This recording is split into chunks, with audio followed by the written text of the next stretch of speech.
edge, living on the edge, living on the edge, living on the edge, living on the edge, living on the edge, living on the edge, hey, living on the edge, hey, living on the edge, hey, living on the edge. Let's go. Hello again, UWA Elite fans, and welcome to Living on the Edge. Get ready to pump your fist because this is our Jersey Shore-themed beach bash. I'm the man of 1,000 spreadsheets, MC Hale, and we have got two different matches focusing on current and former members of the Old Guard. One of them, as a matter of fact, is for the UWA Elite Championship. To tell us more about some of the championship matches we have coming your way, sitting next to me as always is... Oh, it's me, the king of commentary, your boy JC. Indeed, there are more championship matches tonight, including a street fight in which the iChampionship is on the line. King Tech has been picking apart at Explosive Eddie Thomas, not just in ring, but also mentally, it seems. I wonder if that's going to play into the outcome of tonight's match. And the Do or Die Posse is in action defending their tag team championships. I wonder if the man sitting next to me is going to play a part in the outcome. UWA Elite Hall of Famer, Cypress. What are you wearing? You're trying to look like the situation, but you look more like Snooki.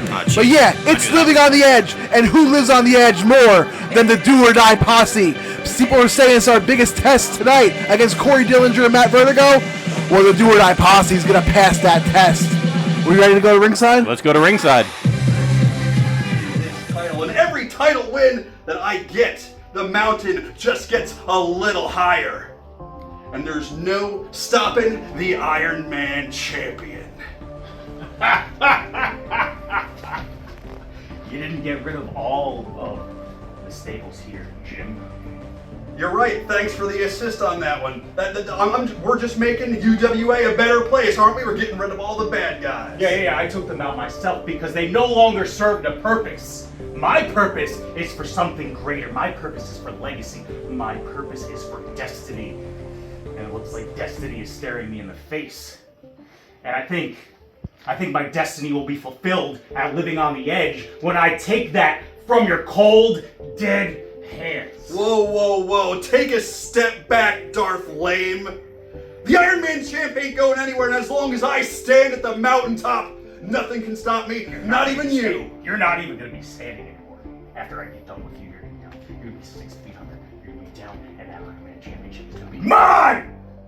My destiny! It's my time! I'm sick of this! It's mine! I'm taking it from you people. All right. Not that you can do it. You want to challenge me for this, clown boy? You got it! Living on the edge, you and me for the Iron Man champ. I'll see you at the mountaintop.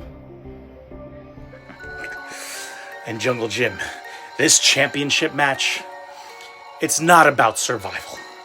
It's about how many different ways I can break you before time runs out.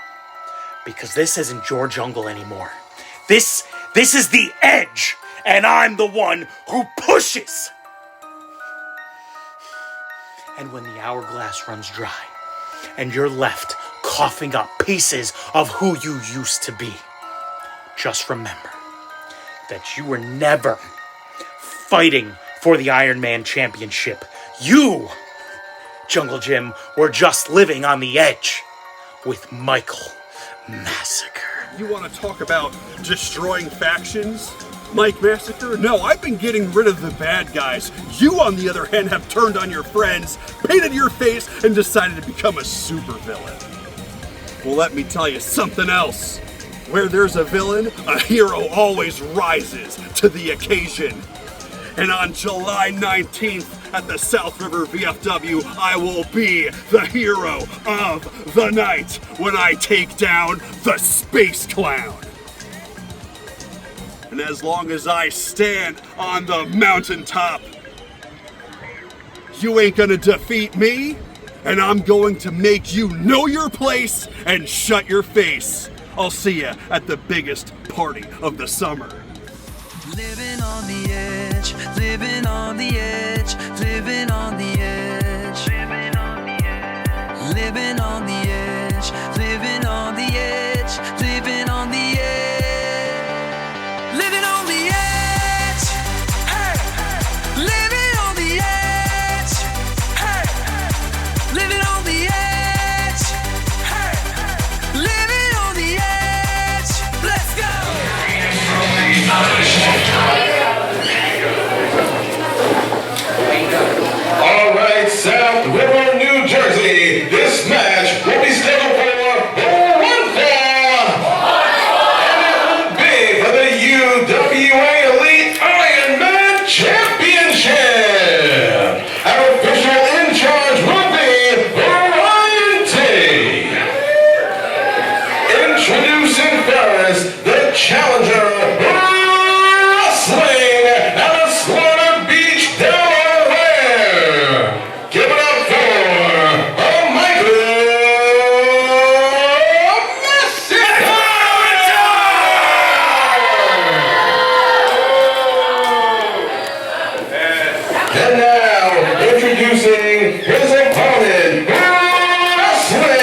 All right, and with those words, UWA Elite Army, welcome to Livin' on the Edge. We are starting off with championship action. We have got Jungle Jim Wilder, your Iron Man champion, locking horns with Michael Massacre. Starting off with a battle of words from Jungle Jim Wilder, it seemed. And now the wrestling is getting underway. Like, listen, I have respect for everyone that steps foot in that ring. Oh. And but Jim Wilder, he's such a tool. Can we just say it? You know you're thinking it. You are. Both of you. I mean, he's the hero of the night. What more do you want from him? What more of a pedigree could you possibly ask for? But he said there's a team. Is there more than one hero of the night? I would Probably assume. all of his animal friends, but I don't. That didn't help. No, it just makes him seem worse. Another innovative pinning combination coming from Jungle Jim Wilder. We've seen him busting out a couple of those lately. And a small package. iChamp not able to hold it for the 3 count. big chop across the chest and the heel.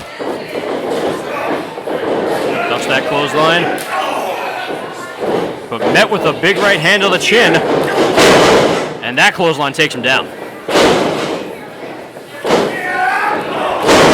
Massacre working on that right arm repeatedly.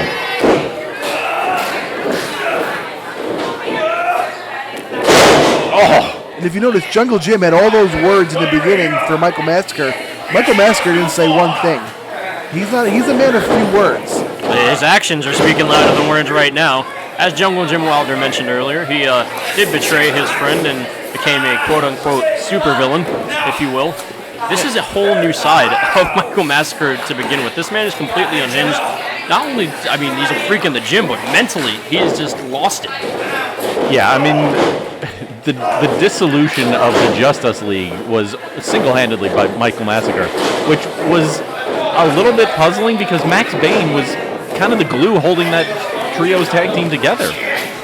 Well, I mean, he's not there mentally either. I mean, Yes, it says a lot when he's the one that's holding things together. Yeah, I don't know how sticky of a glue he is then. Jack attack, and whoa, it hit right in the head. Did he just name his move and before he hit it? It's the cack attack. It is Wait, the the what? attack with the cack attack. Like the khakis that Jungle Jim is wearing. Oh, okay. Is that what those are? I thought we were gonna have to get edited. I mean, we probably will, but not for that. Knocked Jungle and Jim Wilder off balance from the second rope. Nearly spilled to the outside, but now in a DDT position. DDT. Spiked right on his head. Pinfall attempt here, 2. 2.5 for Michael Massacre. Now continuing the attack, delivering right hand after right hand. Massacre saying the Iron Man Championship is all about heart, and that is something that he has much more than Jungle Jim Wilder. I'm not 100% sure that I agree with that statement, but no one can say that Michael Massacre lacks heart. I mean, this is someone who, again, went off onto his own, took out his teammates, and made a name for himself. Like, this is the return, the rebirth of Michael Massacre. Listen, a black heart is still a heart. Fair enough. But you know what? I can't believe I'm going to do this, but I don't know if anyone has more heart than Jungle Jim Wilder, though. 7 straight victories. I can't believe I'm saying something nice about him, but I mean, he does have heart. I'll give him that. He deserves it. I mean, whether or not you personally like him or the methods that he employs, yeah, you can't really argue with that. He caught the leg on that kick attempt. Looked like Massacre was trying to roll through, but Wilder didn't let him. Lion Tamer here from Jungle Jim Wilder. Massacre able to make it to the bottom rope and break it up. Wait, no, taking right off and kicking the back and now applying more pressure. In the center of the ring, nowhere to go, but now Massacre breaking free with some kicks. It looked like Wilder was going for a Boston Crab there. Wasn't able to get quite enough torque on it. Wasn't able to lean back enough to put the pressure on the lower back of Massacre. Yeah, he didn't have him hooked low enough on the legs. That was the problem. He's too high on the ankles. Crane kick, and it hits. Yeah, if do right, no can defense. And what a spitting heel kick there. That might be it. KO'd in the corner. No. Kicking out at 2. Massacre halfway kicking out and halfway getting his foot under the bottom rope. I'll say I don't know if anyone could throw feet in the UWA like Jim Wilder. Throw feet, that's a new one. You ever heard that term before? You see grown-ups too? This is Jersey Shore. I heard of throw hands, but You want to see this? Wilder just dumping Massacre down. Like I said, I joined a group of heroes, and say it with me because I am the hero of the night! dropping the fist right on the bridge of the nose. With the superhero pose, nonetheless. I'll tell you what, if he's the hero of the night, I'm staying out in the daytime. And a coyote cutter from Jungle Jim Wilder. Coming out from the middle turnbuckle. 1, 2, and no! Yeah, buddy. Another close call there from Massacre. Jungle Jim Wilder breaking out that springboard coyote cutter. Are there coyotes in the jungle? I mean, Jungle Jim Wilder, he's a man of all seasons. So it doesn't have to just be the jungle. It's nature in general. All right. I'll give him that I like how you're coming with me on that. Kick to the gut. Massacre with a double underhook. Wilder escaping out the back door. Kick to the gut. Are we going to see a cataclysm from Wilder? I think the eyes were raked. Oh, wait, Jungle Jim Wilder trying to block And Massacre putting on some night terrors here. that submission that's put many opponents out. Wilder's able to fight his way to the bottom rope, but Massacre's still holding on to it. Massacre's not letting go of it. He's going to end up taking a disqualification. He just cost himself the title. Man, Ryan T giving no leeway tonight. Absolutely not. No, he counted 5, and that was that. Ladies and gentlemen, the winner of the match, as a result of a disqualification, and still UWA Elite Iron Man champion, the Jungle Jim Wilder! Guys, the way Massacre's reacting, I don't think that he saw Jungle Jim Wilder's hand was on the rope. I'm not sure that Massacre knows exactly how this went down. I agree. But you have to hear the fight. Oh, Massacre arguing that Wilder tapped out. Did you guys see that? Maybe I missed something. I didn't, but it could have been the other side, the angle that we don't have access to here from commentary. Yeah, but I did see the bald-headed idiot he was referring to. Massacre looking for a little bit more, but Jungle Jim Wilder with the cataclysm to put the exclamation mark on the disqualification victory. And it doesn't matter if it's pretty, if it's ugly, it is 8 victories in a row for still your UWA Elite Iron Man champion, Jungle Jim Wilder.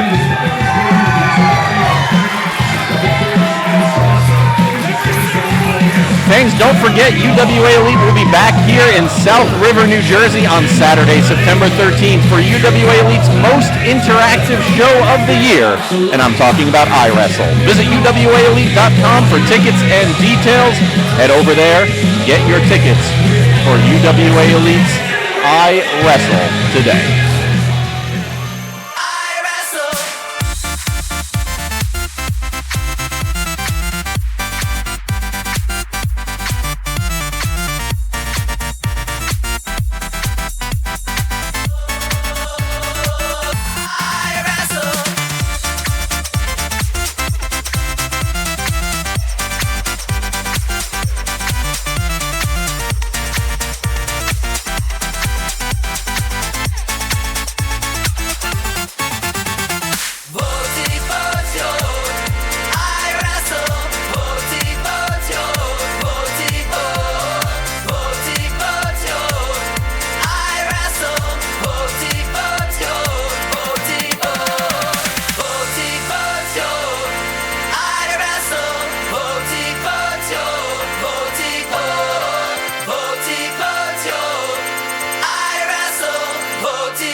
What about? You want to disrespect the two most important men in UWA Elite? A couple of bums? Yeah, sure.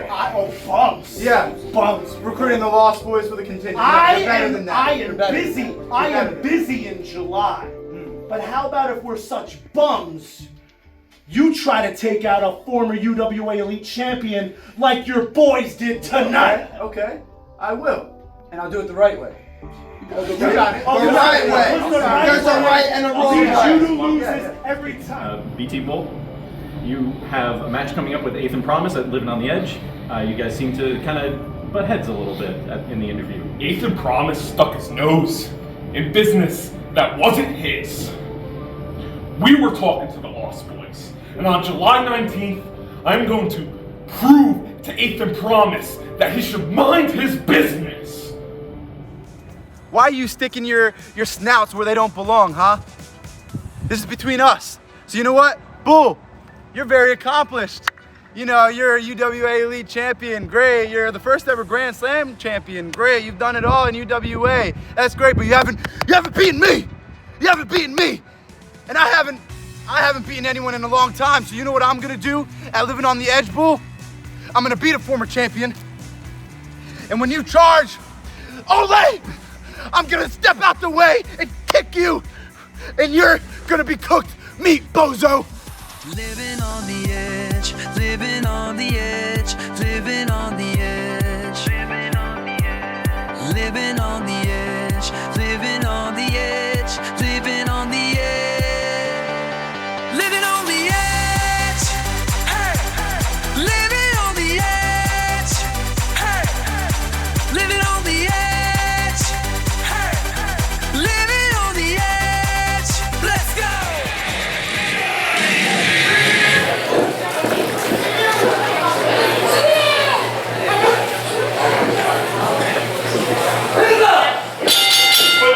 All right, one-on-one action here.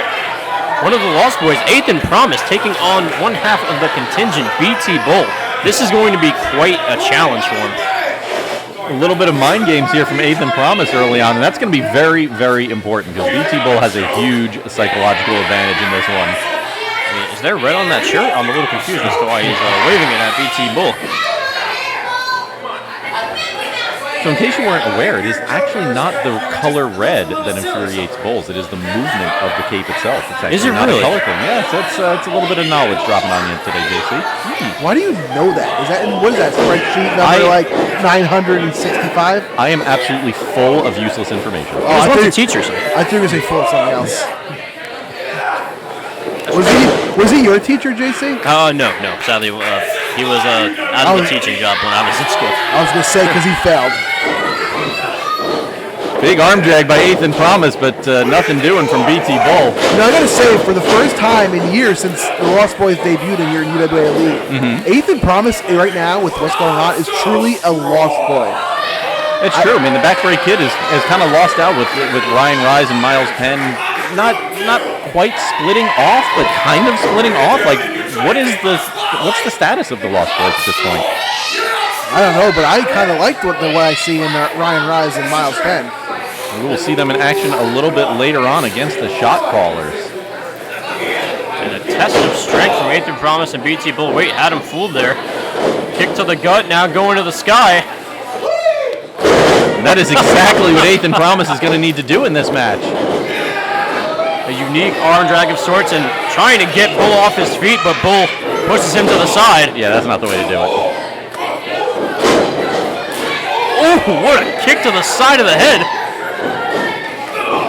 And a double stomp to the back. And Athan Promise is just having fun with him now. BT Bull taking the wise way out, scooting out under that bottom rope. This is a good time to ask for an update. Anyone know about this contract status of one Ty Thomas? I mean, the contingent. Whoa! Plancha over the top rope from Athan Promise onto BT Bull. He didn't even need a running start. That's pretty crazy. In case you didn't know, Athan Promise actually had his knees replaced with pneumatic springs. For a second, I really thought you had knee replacements. Yes, the contract status of one Ty Thomas is kind of unknown right now. I mean, the contingent controls his contract, so if they decide he's not wrestling, then he's not wrestling.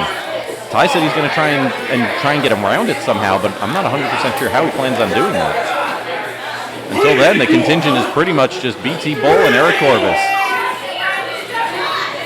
Now, Athan Promise being yelled at from the top turnbuckle. BT Bull saying, "Who do you think you are?" Blaming Athan Promise for Bull might have hurt his knee. Oh boy. Athan Promise waiting, seeing if BT Bull's going to be able to continue. Ryan T trying to get the okay. Asking Bull if he's all right. I mean, yeah, this is something.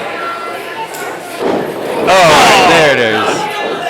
The contingent stays doing contingent things. I was just about to say, we're a little bit concerned if this is an actual injury or if it's just Bull playing possum, and yeah, before I could even get the words out. I mean, I'm more of a do or die guy, but I gotta say though, that's a good strategy by BT Bull. I applaud it. Oh, what a slam. You do whatever it takes to win. That is one of the fastest body slams I've ever seen. Athan getting out of the way of the avalanche from Bull, and then a roll-up. Promise diving through the ropes to grab the thigh of BT Bull and get that pinning combination. Now BT Bull has him by the hair. Looks like he's trying to choke him out there in an illegal maneuver. See, that's one advantage BT Bull has now. They can't retaliate after, he got his haircut. And smart on the part of BT Bull, getting out of there at the 4 count. We've already seen that Ref Ryan T was a little quick on the trigger maybe on the last matchup. At least Michael Massacre certainly seems to think so. Speaking of Ryan T, what was that conversation about? I'm still trying to figure that out. Yeah, there was a conversation going on between Ref Ryan T, BT Bull, and Eric Corvis at the iHeart Horror Fest. And I kind of walked into the middle of it. Well, I'm going to be honest. I have a problem with you because I really feel like if you didn't walk in, he might have got a beat down. And you had to interrupt that, so thanks a lot. I had absolutely no idea what was going on, what I was walking into. I was just there to deliver a bit of information from Dave Swan. Promise going to the spray and taking out BT Bull. Still only a 2 count, however. BT Bull just kind of shoves Promise off of him. The crowd here getting behind Athan Promise, the backbreak kid. Promise looks like he's trying to get BT Bull back to his feet. Setting him up for something. That's never a good idea. BT Bull on his feet with a black hole slam. No. Wow, I'm surprised. That might have been the most perfectly executed black hole slam I've ever seen. Promise still able to kick out, however. Athan Promise calling BT Bull a bum. Which, strong words from Athan Promise, but very mild for anyone else. I mean, what do you think? Is that something that could even get into BT Bull's head? Just name calling? Jersey Shore vocabulary, I'd say. Yeah, I don't know if name calling bothers a guy like BT Bull. Well, you have to kind of consider the words, though. Sidewalk slam from BT Bull. No, not even a 2 count. Especially Bum. He hears worse from these fans out here. But you don't hear worse from Athan Promise, and that's kind of what I'm saying. Is those are kind of the strongest words we've ever heard from him. Yeah, he's usually happy-go-lucky, fun-loving. Maybe Penn and Ryzz maybe the stress of that is getting to him a little. I was about to say the same thing. Promise ducking under 2 different clotheslines and then delivering a flying forearm to BT Bull. Both men now wiped out. Looking a little Tito Santana-ish in the ring there with that one. Ducking 2 and then delivering the flying forearm. Gets back to his feet quickly, and so does BT Bull. Clothesline having no... Oh my goodness. Wow. He got clipped right under the chin, and the knee sends him to the corner. A reverse kick by Athan Promise. That was a big one. Right on the button. Somehow finds his way out of harm's way. We're introduced to the second turnbuckle. Athan Promise building up steam with a drop kick to the back. And that just sends BT Bull's sternum first deeper into the second turnbuckle. If you can get Bull's wind away, that's one way of doing it. He almost had him up. Yeah, that was a mistake. You don't try to lift a guy like BT Bull. Even if Promise is able to get him up and over, like, that's going to take a lot out of Athan. Looked like he was going for the bulldozer, but met with a super kick instead, and oh my God! He got BT Bull off his feet! A rolling Death Valley driver is going to put down BT Bull, but not for he didn't get all of it. He was having trouble holding him up. Even though he hit the move, I still think it's a mistake. I think it takes more out of, or not more, but just enough out of Athan Promise. And the curb stomp to follow. That'll knock out a few teeth from BT Bull. Bull's definitely seeing stars right now. Promise with the cover, hooking the leg, 2. Still only a 2 count. No gold on the line here, no championships to speak of, but pride in every bit of the maneuvers that we're seeing here from both Athan Promise and BT Bull. Oh wait, is the bulldozer coming up? And it hits! Bulldozer in the center of the ring, and another close count! Promise somehow kicking out of the bulldozer. That is not something we see very often. Maybe he thought it was a mistake going for another attempt. No. Not a bad idea from BT Bull. I mean, Promises, we've already seen him expending a lot of energy. Even just a kick out from the bulldozer is going to take a lot more out of you. So, yeah, putting that pin right back on is a good idea from BT Bull. What he should have did, he should have hopped up and given a lateral cover, body on body. Just a big left from Bull. And Athan has to jump to hit the chin of BT Bull. Put another big forearm to the neck. Promise responds. Just going shot for shot in the middle of the ring right now. Neither one of these warriors ready to give up yet. And that one took Promise off his feet, but only for the moment. His will still goes on to win this match. Promise delivering forearm after forearms, about 7 or 8 there. Oh, and then the overhand chop. That was insane. Quick combination from Promise again. Oh, but met with an avalanche into the ropes. And Promise does the same instead of drop kick. I think he was hoping to put Bull over the top rope. Oh, wait, grab the tights. But Promise lands on his feet. Caught by BT Bull and Promise! Tilt-a-whirl DDT rather. I was gonna let it rock. And another curb stomp for good measure. I was gonna call you out, but you corrected yourself. But still not enough to keep BT Bull down for 3. What does Promise need to do to put down the Bull? I think they make shots for that. Peter's coming. They watch us? Probably not. Athan Promise, the first one to his feet. BT Bull crawling toward the corner, but Promise cuts him off. If he's going for the German, oh my God! He got a German suplex off and into a pinfall. Still only 2, but that doesn't decrease its impressiveness. That is unbelievable. That might be Miles Penn's out here. And Ryzz right behind him. Not even from the locker room. Ryzz encouraging Promise to take some liberties with BT Bull, but Promise isn't doing it. Penn with the distraction, but Promise has been giving his heart to this match.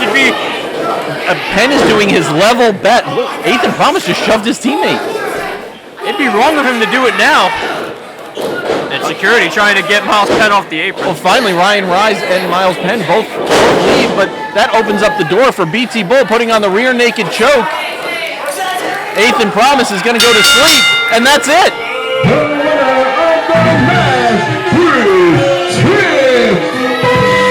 Well, they came to help Promise, but in the end, they cost him the match. I mean, Athan Promise and Ryzz, they did come in to help. It was a little bit outside the rule book, and Athan Promise wanted just no part of it. Sending both of the Lost Boys outside the ring. But BT Bull taking advantage of the distraction, locking in the rear naked choke and getting the victory.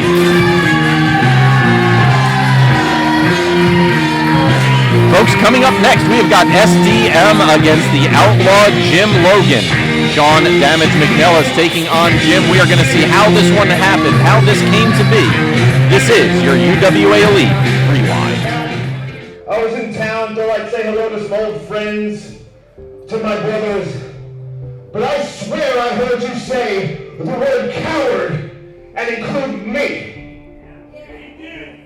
You of all people, Sean, should know who the hell I am. I am Jim Logan. I am the Outlaw. I am a former UWA champion. Oh boy. I am a UWA Hall of Famer. I showed half of this locker room their first professional wrestling ring. A ring that I built with my bare hands. I am the godfather of the UWA. What? And as far as my family goes,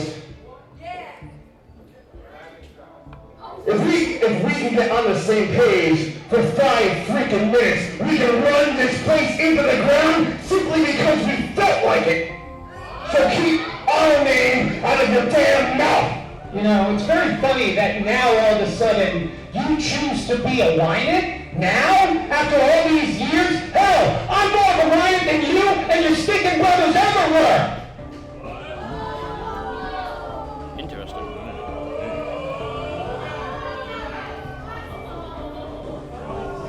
I think that just added fuel to the fire for Damage. What do you got to say about that? Uh-oh. Jim Logan. You know what, Sean? I just never really liked you anyway. Oh boy. Logan with a kick to the gut on Damage, but Damage getting up on him. And we have to restore order here. We got Ref DM Stevens and Referee Ryan T coming to try to break things up.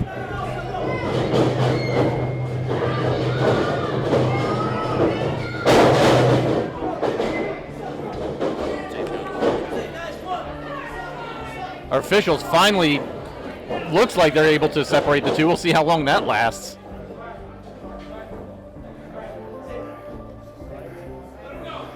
I mean, this is all Damage's fault. Let's be real. I mean, we've identified before. Oh, ran right into a spine buster. Huge spine buster from Jim Logan. I mean, we've identified before. Jim Logan is the brother of KTB. And Big Dan. And Big Dan as well. It is near impossible to split these two.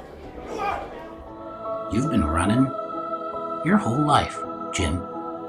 Dave. Outlaw. New Wave. The Machine. Dropping the fourth wall.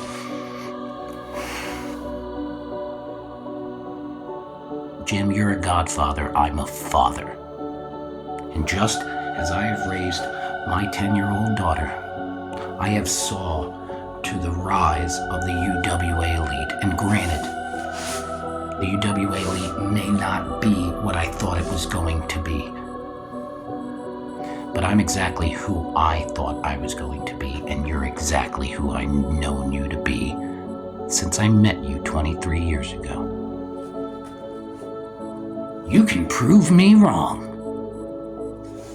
Just come to Living on the Edge and have a fight with me. You challenge me to a match like some kind of tough guy? Get real, man. Go take care of your damn kids. Like I said, I am retired.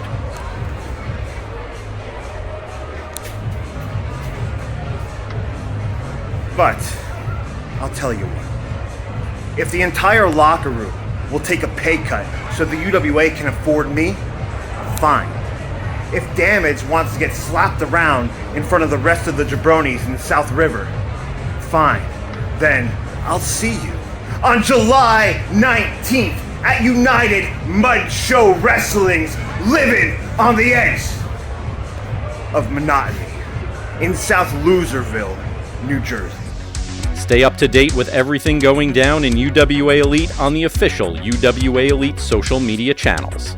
Check out UWA Elite on Facebook, Instagram, X, and TikTok for late-breaking news, tickets, event previews, match announcements, exclusive interviews, match highlights, and much, much more.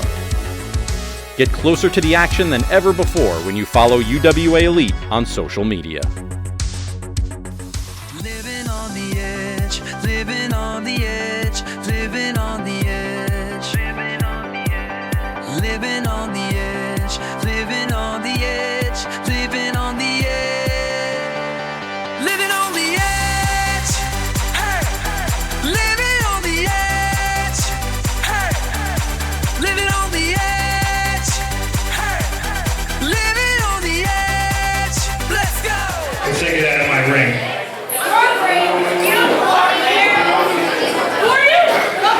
My name is Jim Logan from Los Angeles, California. Los Angeles, California. Los Angeles, California. Jim Logan.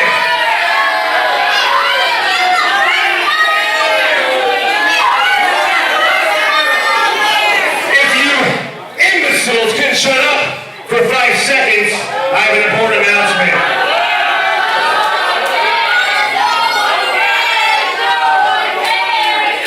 I have no idea what you're saying. Speak English. Oh, you should care. So, UWA management has claimed that I made some inappropriate and disparaging remarks about the roster, about the fans, and about the great city of South River. So if that's your town, so you're supposed to cheer, you idiots. They asked me to apologize, and I will. So I'm sorry. Man, you guys suck. I'm sorry that the entire locker room is not going to give you 100% tonight. Because you see, everybody had to take a pay cut to cover my rate to come all the way from Los Angeles, California. Lower pay, lower effort, I'm sorry. But, please don't worry. Even though I haven't laced these boots up in over 3 years, my rusty ass 20% is still 200% of their 80%, so you're still going to get what you paid for. With your hard-earned money, you made slaving away 50 or so hours this week at your loser NPC job. And the Mets suck.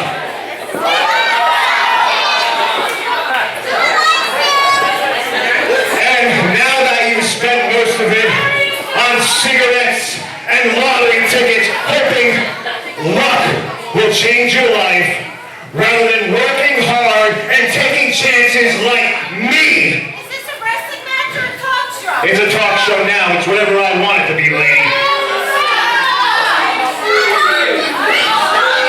You're spending your life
Ref Ryan T trying to get an official match here, and there we have the bell finally.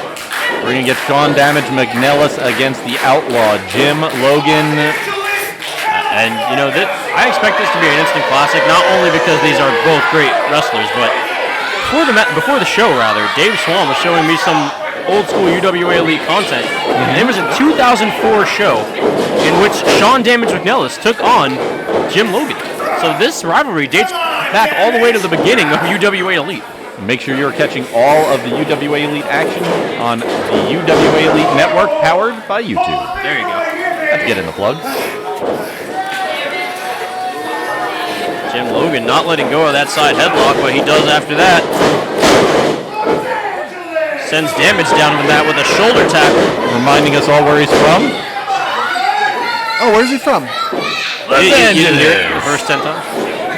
That was my Jim Logan impression. How was that? That was pretty well. Pretty well done. JC, I have a question for you. What's that? Now, you're a Mets fan, correct? Oh, correct. Who's the defending World Series champions? Oh, the Dodgers? Where are they from? Los Angeles. They were from Brooklyn in the 50s. They're not from there anymore. They got out of town. Huge right. Los Angeles. Meanwhile, back at the ranch, big right hand from Sean Damage McNelis and just laying into the Outlaw. Up on the second turnbuckle. And JC, you mentioned 2004. I was there in 2004. These guys have never liked each other. It was uneasy in the locker room, but it's just they never got along. And I'm not surprised that it's still spilling out to this day. Well, after some early offense from Jim Logan, it looks like Damage is taking control of this matchup. Logan putting on the brakes. It has been a while since he laced up the boots, as he said. Damage trying to send him up and over the top turnbuckle, but instead he's going to slink out underneath the bottom rope. I mean, nearly decapitated him with that clothesline. I mean, he did hang him up pretty nice. Oh, here comes Damage, going to fly.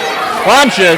The suicide dive through the second rope from Sean Damage McNelis, landing right in the front row of the UWA Elite Army here at ringside here in South River, New Jersey. Yeah, Cyber, so what did he call South River, New Jersey before? South Loserville? I didn't know you were from South River. That's because I'm not. Logan with a finger to the eye. I don't think this town's full of losers. I actually enjoy this town. There's a Dunkin' right around the corner. Really good. Well, you really know what sells the town, JC. That's about it for me. Well, apparently that's all I know. Apparently that's what Jersey thinks too, because they're everywhere. They're in every corner. Damage is biting the head of Logan now. Now tossing him back in the ring as he adjusts his headband. Damage checking on some of our younger fans here at ringside. Oh! It took too long. Well, the rope went in an unpleasant place. Damage getting distracted by our fans. Jim Logan taking advantage. Dealing some damage to the lower extremity.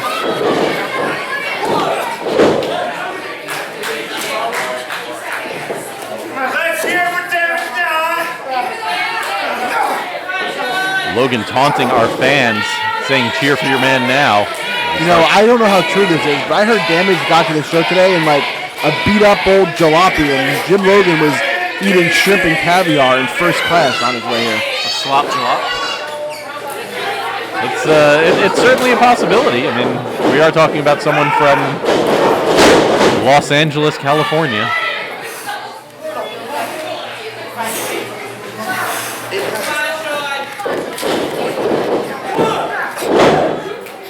Only a 1 count there for the Outlaw. Jim Logan, UWA Elite Hall of Famer.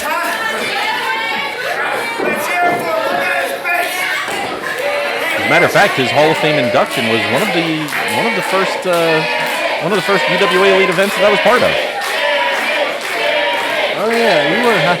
I try to forget that. Not the Hall of Fame induction, your debut. Yeah. Sorry, he tries to forget when I came here too. I think you just showed up one day.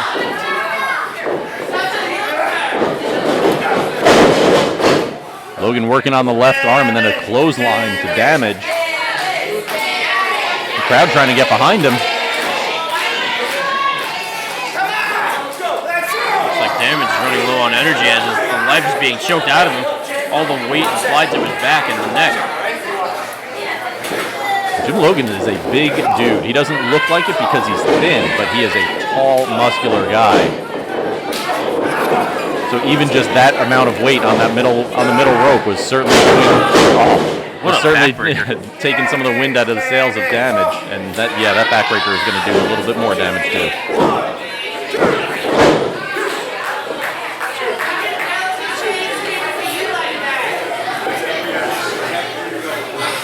Jim Logan he looked like he's arguing with Ryan T a little bit. He gets to get in line tonight, though. He was calling a bunch of the UWA Elite Army NPCs. If you don't know what that means, that's a non-playable character. But I do say so myself. Jim Logan looks like he's one of the characters from Once Upon a Time in Hollywood, or I guess Los Angeles. I don't know if you knew this, JC, but Hollywood is in Los Angeles. Wait, you know what? Discus forearm from Logan. From Los Angeles, California. Oh, that's where he's from. Los Angeles, California. You don't sit. Put it on a t-shirt. Logan looking for a figure four, it looks like, on Damage. He turns it, and indeed sinking that figure four in the middle of the ring. I'm not sure that Damage has enough left to crawl his way to the bottom rope. He's doing everything he can, though. And Jim Logan let go. Yeah, he just gave it up. Wants to dish out a little bit more punishment, not let Damage give up and take the easy way out, I guess. Now has him against the ropes, and he's going to rake the eyes on the top rope. Oh, that does not feel good. And then just into the top turnbuckle for good measure. That feels even worse. Yeah. Damage going for the ride now. Right hand, though. Takes out Jim Logan, and another 2 count. But a big clothesline takes down Damage once more. It looks like these two are just exchanging move for move, impact for impact. Neither one is really getting, not since the beginning of the match anyway, really getting the sustained offense. The momentum just seems to be shifting back and forth. I would say it's swaying more towards Jim Logan's side, though. Yeah, as this match is continuing, it does seem to be favoring the Outlaw. Logan catching Damage in a sleeper. McNelis looks like he's fading. We got some claps from the UWA Elite Army here at ringside trying to get behind McNelis. Oh, that's one way to break it.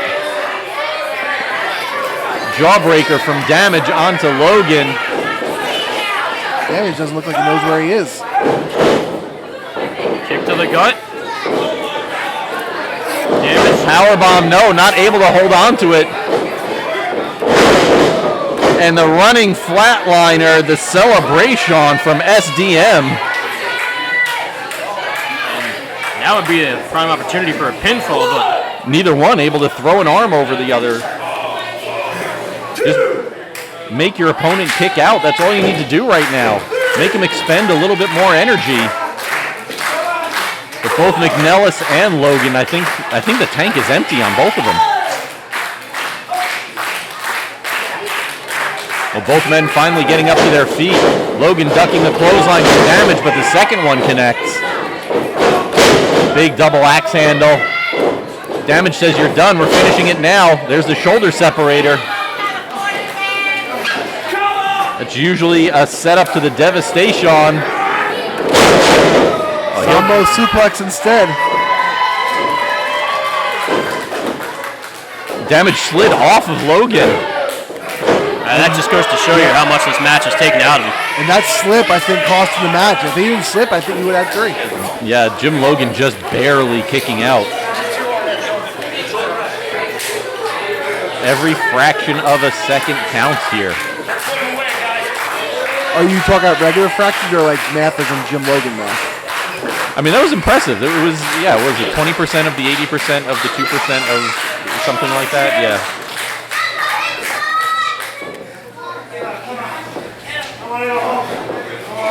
He wants to go back to where? Either way, it spells disaster for SDM at Living on the Edge. Able to escape that suplex attempt. Kick to the gut once more. And power bomb with the breaker bomb from Jim Logan. We've seen Logan put away numerous opponents here at UWA Elite with the breaker bomb.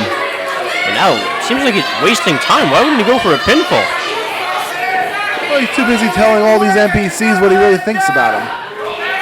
You know, he considers you one of those, too. I'm sure he does.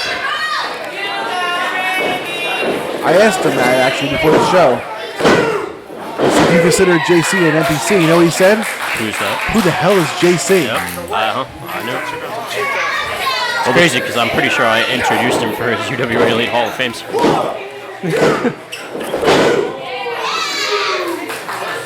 2 count only. Jim Logan, that extra time that he had taken before going for the pinfall on Damage might have cost him the victory yet again. Meanwhile, Logan once again jaw-jacking with the fans. Yeah, this woman in the front row is getting her money's worth. Battle of words between her and Jim Logan. I think if Damage pulls out this victory, I think he needs to go over and thank her personally.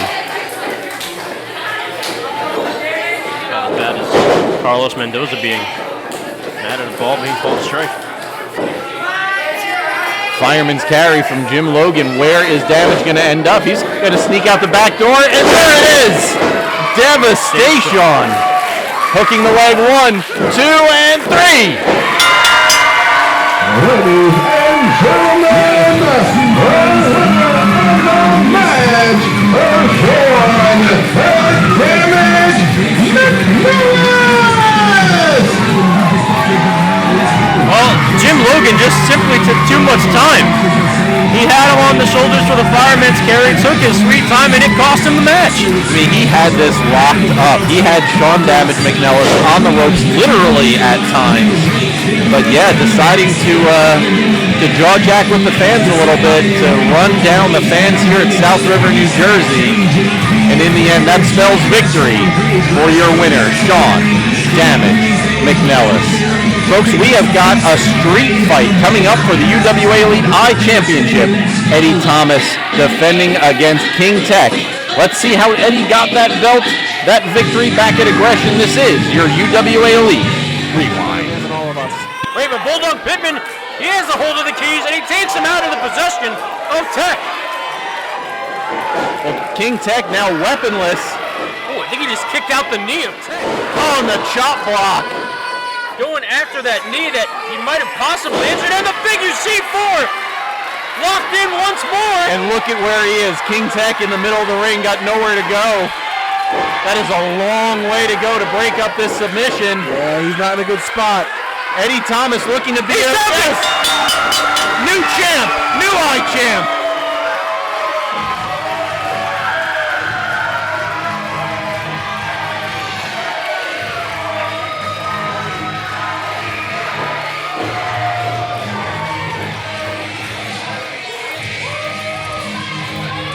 Ladies and gentlemen, your winner and new UWA Elite iChampion, exclusive Eddie Thomas!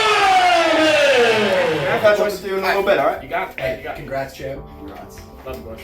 Later to you. Alright, where are they at? Man. Yo, hey! What up, baby? New champ, new iChamp. I'm liking it, man. Thanks to you. I mean, you saved my ass out there. Without you telling the ref about the keys, I mean, who knows what would happen? Yeah, you know? yeah. Bro, I'm trying to tell you, bro. I couldn't let Tech leave tonight with that iChampionship again, bro. We not cheating no more. Tech, he's gonna get exactly what he deserved. But I wanted to be the one to take it from him, but I'm glad he ain't got it. You do. So Yeah, I'm sorry you didn't get that opportunity, but listen, I'm gonna do everything in my power to make sure you get the first shot at this. All right? Appreciate you that, deserve man. it. You deserve it. All right? All right, bro. Love you, You got it, man.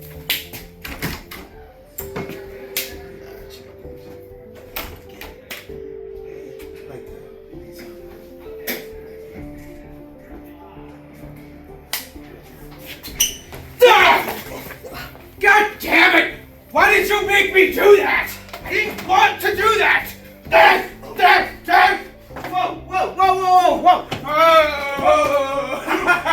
What is wrong with you? Oh! You alright?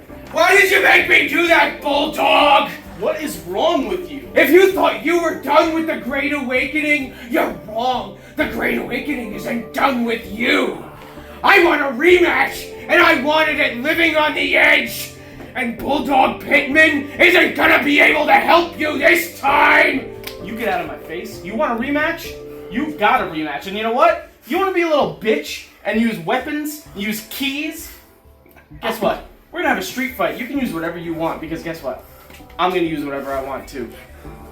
Next month, street fight, me and you. You got it. Bulldog, bro. Yo, can someone get some help in here? Living on the edge, living on the edge, living on the edge, living on the edge, living on the edge, living on the edge, living on the edge, living on the edge, hey, living on the edge, hey, living on the edge, hey, living on the edge. Let's go. All right, South River, New Jersey. This match is scheduled for one fall. And will be for the UWA Elite Championship. Once again, our official in charge will be Ryan T. Boo him! Bad ref! Introducing first, the challenger, being accompanied by the Mad Queen. He is a former three-time iChampion looking for number 4 tonight. He is the leader of the Army of the Great Awakening. He is the Red Orion. Here is King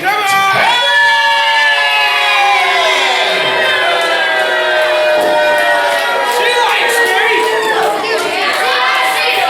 And now, introducing his opponent, wrestling out of Rockland, New Jersey. He is the reigning, defending UWA Elite Champion. Here is Explosive Eddie.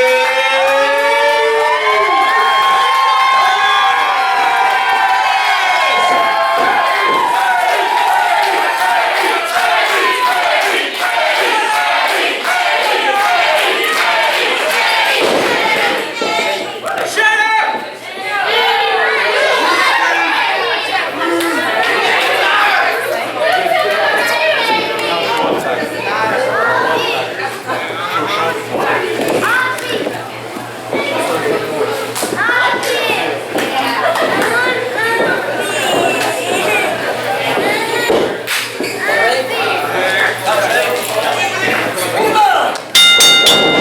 Alright, and King Tech right on the attack, and both men are exchanging strikes to kick things off. This is King Tech has been playing psychological games with Eddie Thomas, and looks like Eddie's not ready to let the psychological games continue. Very happy to move it on to the physical realm. Ready to explode, what you said? Ah, yeah, because that's his nickname. Cypress, you just gave me a look. What was that? I give you a lot of looks. I don't know. You got to define which one is yours. We got to make a Cypress look spreadsheet. Well, so far Eddie Thomas content to use the weaponry already available in the ring, but let's not forget this is a street fight. Everything is legal here for this iChampionship matchup, including a poke to the eye. You know, Eddie Thomas still has lots of thank you to me for helping him win the iChampionship. I don't need a thank you. I don't need a pat on the back, but just let me know I led his path to this iChampionship. So you don't need the thanks and the accolades, but you're going to remind us that you're not getting them every opportunity that you saying get. that he hasn't done it. I don't need it, but you know, it would be the right thing to do. Atomic drop by the champ, sending King Tech into the corner. And then a scoop slam by Eddie. Let's just forget the chance. They're ready. Is he going for the figure C4? Yes, he is indeed. No, but kicked off and meets King Tech with the drop kick. Wonder if that was a little bit of a fake out from the champ. Because it is really early in the match for the figure C4 to be broken out. And explosive Eddie Thomas going underneath the ring, but stopped by the Mad Queen. King Tech sneaking up from behind Eddie Thomas. Give the assist to the Mad Queen on that one.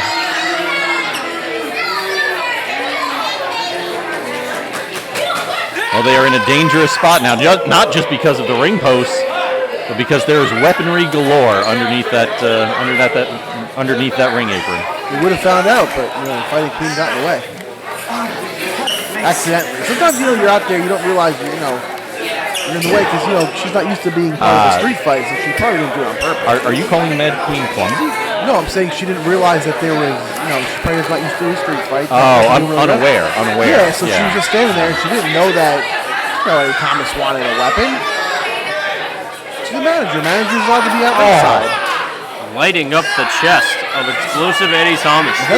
It is a spatula. I hope we get a pineapple on this match. I hope we didn't just steal that from concessions.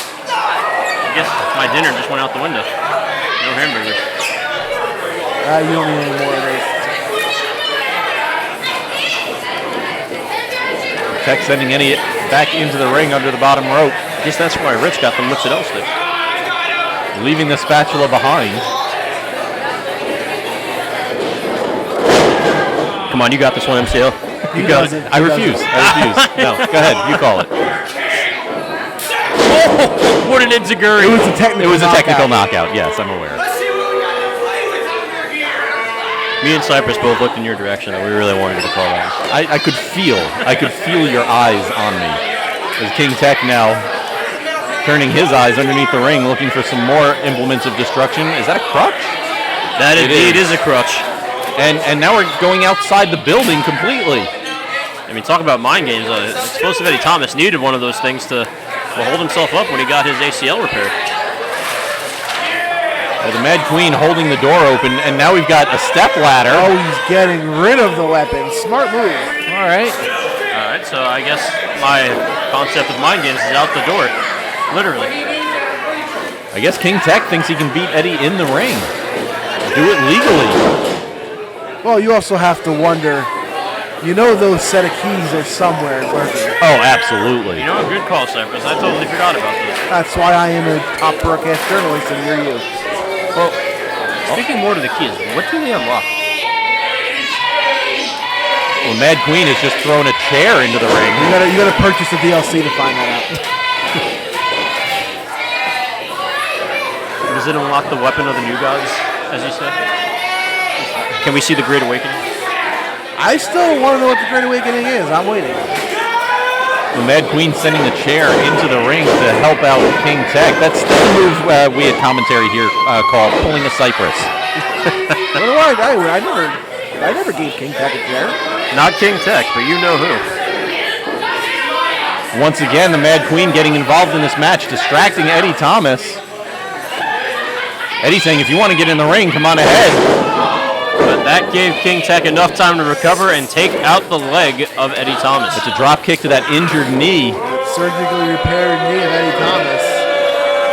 And don't forget, Eddie was back way ahead of schedule, so we're not 100% sure that knee is completely healed.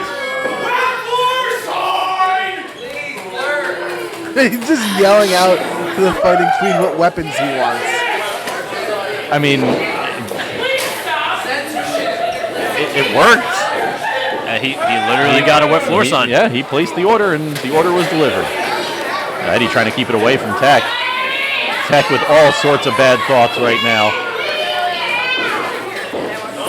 Oh! Smashing the shoulder of Eddie Thomas. Oh! And now working his way down the back. Our iChampion, the explosive one, in a lot of trouble right now. And placed the wet floor sign over Eddie Thomas's head. Yeah, a drop kick to that sign is going to do a crazy amount of... Oh! Or just a punch right to the head. I mean, he's not moving. That might be the end of Explosive Eddie Thomas's reign. Not exactly the best of covers. No. The Fighting King. Also not an incredibly strong kick out from Eddie, and he still just barely beat the pinfall. He just had a wet floor side punted across his head. I thought you were going to criticize referee Ryan T's counting there, Cypress. Would I ever criticize Ryan T?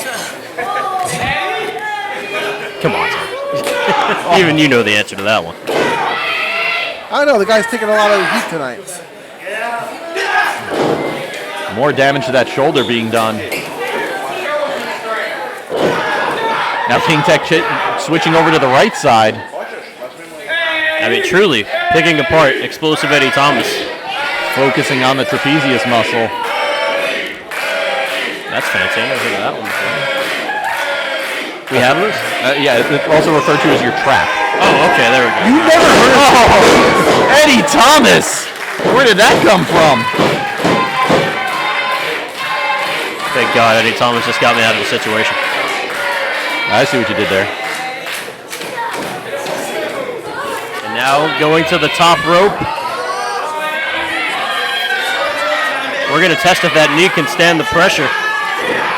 Oh, but cut short. Smart move by Tech, just throwing his weight into the ropes, sending Eddie Thomas off balance.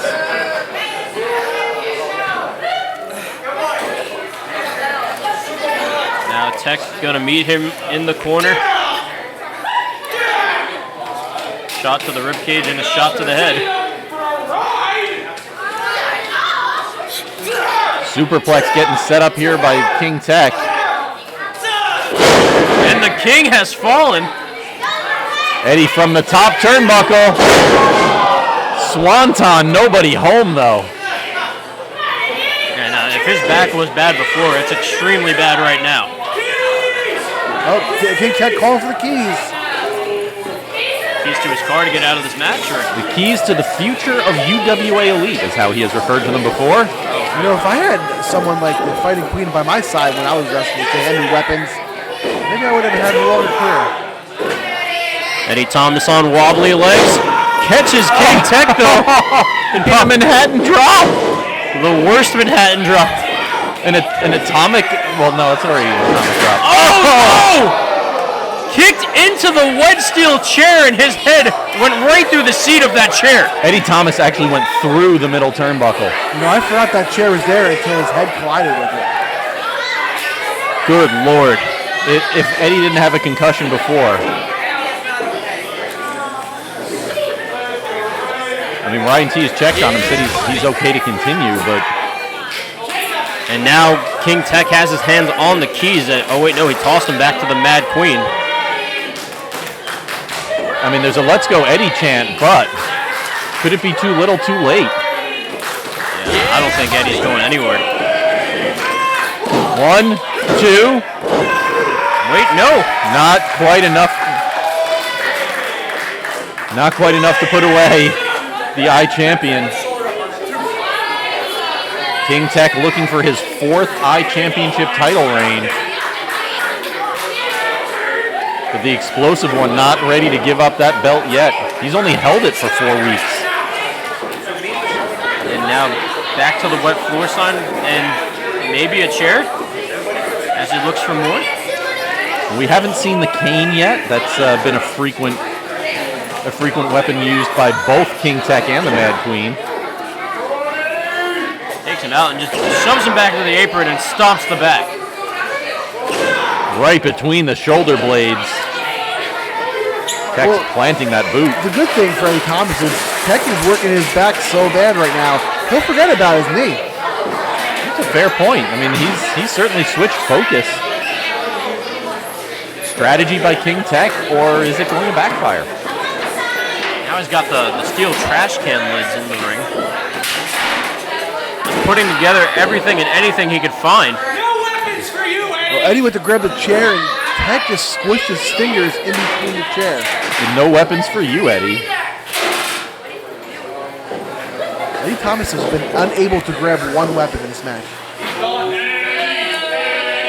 Tech trying to get the fans riled up for him, but they're dead silent. Yeah, just taunting the crowd. I don't even think, I can't imagine that King Tech expects any applause for him from the crowd.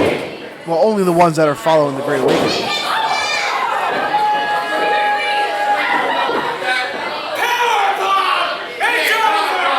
He's calling for a power bomb, but wait, no! Reversed into a back body drop onto the whole assortment of weapons.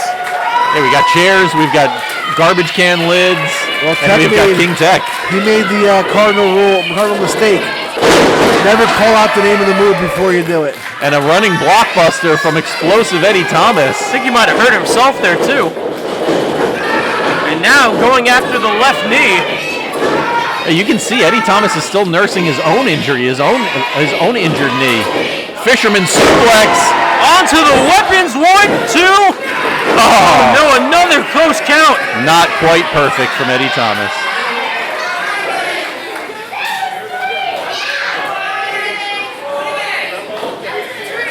And now it's King Tech having to fight his way out of pinfalls. Eddie says, that's it. Let's see if King Tech is going to play along. He's got him in the detonator position. Looking for the detonator onto the garbage can lids, but a low blow from King Tech. And that's legal. Yeah, say it's a street fight. You can do it all you want. Ryan T looked right at it. Tech setting him up again. Technicality coming up. No. Going for the ride is Tech, and back on the aprons. On the weapons again. And Eddie with the figure C4. Figure C4 from Eddie Thomas, and look, Eddie is right by the ropes. King Tech is miles away. Oh, but rolling, and he finds his way to the rope, but there's nothing he can do. It's a street fight. Weapons are legal. Holding on to the ropes is legal. Fighting past the 5 count, yes, once again, perfectly legal. Is he calling? Oh, he's calling for the cane. Eddie blocks it. And he's using his cane against him, applying more pressure on the figure C4. Increasing the torque with that. And then Eddie stealing the garbage can lead and then delivering it 3-4 times, and then King Tech taps out. King Tech couldn't take the impact anymore.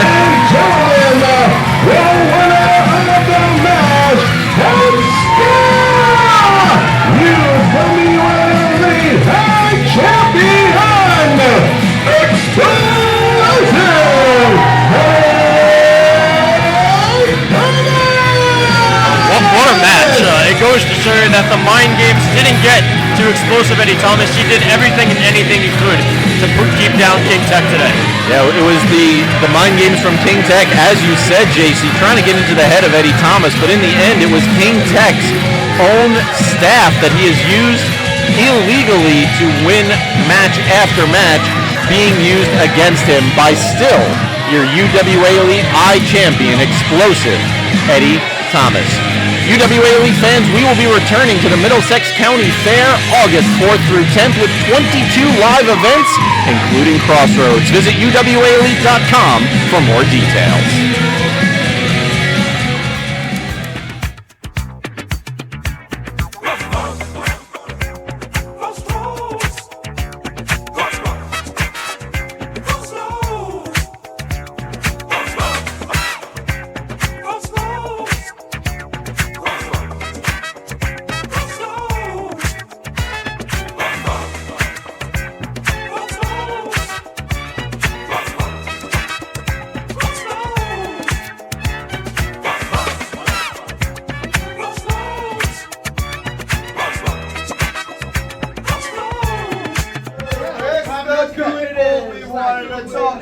Nathan, relax. Just the 2 people we wanted to talk to. What in the hell was that out there, dude? We were making a statement. Making a statement? That's not the way to do it. No. We know you guys. Listen, you're the boy I trained with, all right? The guy I went to school with, all right? I know you 2. You're better than that. We're better than that. What was being all goody getting us out there? It wasn't getting us any more. I don't feel bad for what we did, and just know we are leaving a trail of carnage throughout the entire roster from here on out. Absolutely. Last month was just the start of it. Now we got Jay and Flash to shot callers, haters. Oh my God! There they are! Jay Evans, Flash Carter. Look at you bums, the shot callers. You guys don't call nothing. You drink no beers. You lift no weights. You make no statements. Butting into our business. Grow up. Send you guys back to Dilly Dally. You want to get in my face? I'll get in your face! Because no matter what the cost, whether it's the contingent, whether it's Corey and Matt, whether it's Athan, nobody is getting in our way. Athan, he'll see the light. Once this rocket ship takes off, he'll be back. He better. Yeah, he better. Bro, the Lost Boys, Penn and Ryzz, bro. Listen, the Lost Boys, they've been around, all right? But their new attitude, it's not flying well with me. Exactly. So I Rubbing say... me the wrong way. I say we give them a little Jersey Shore beatdown. Oh, yeah, baby. Kick them out of the DJs type style. Absolutely. You know what I'm saying? Hit them with a, see ya. All right, well, listen. We keep getting this pump, we're going to be set. This Saturday night, the shot callers make their UWA Elite debut. Hell yeah. I like this. And nobody but us calls the shots. Oh, I'm so ready. Let's do it. Let's do it. Living on the edge, living on the edge, living on the edge, living on the edge, living on the edge, living on the edge, living on the edge, living on the edge, hey, living on the edge, hey, living on the edge, hey, living on the edge. Let's go.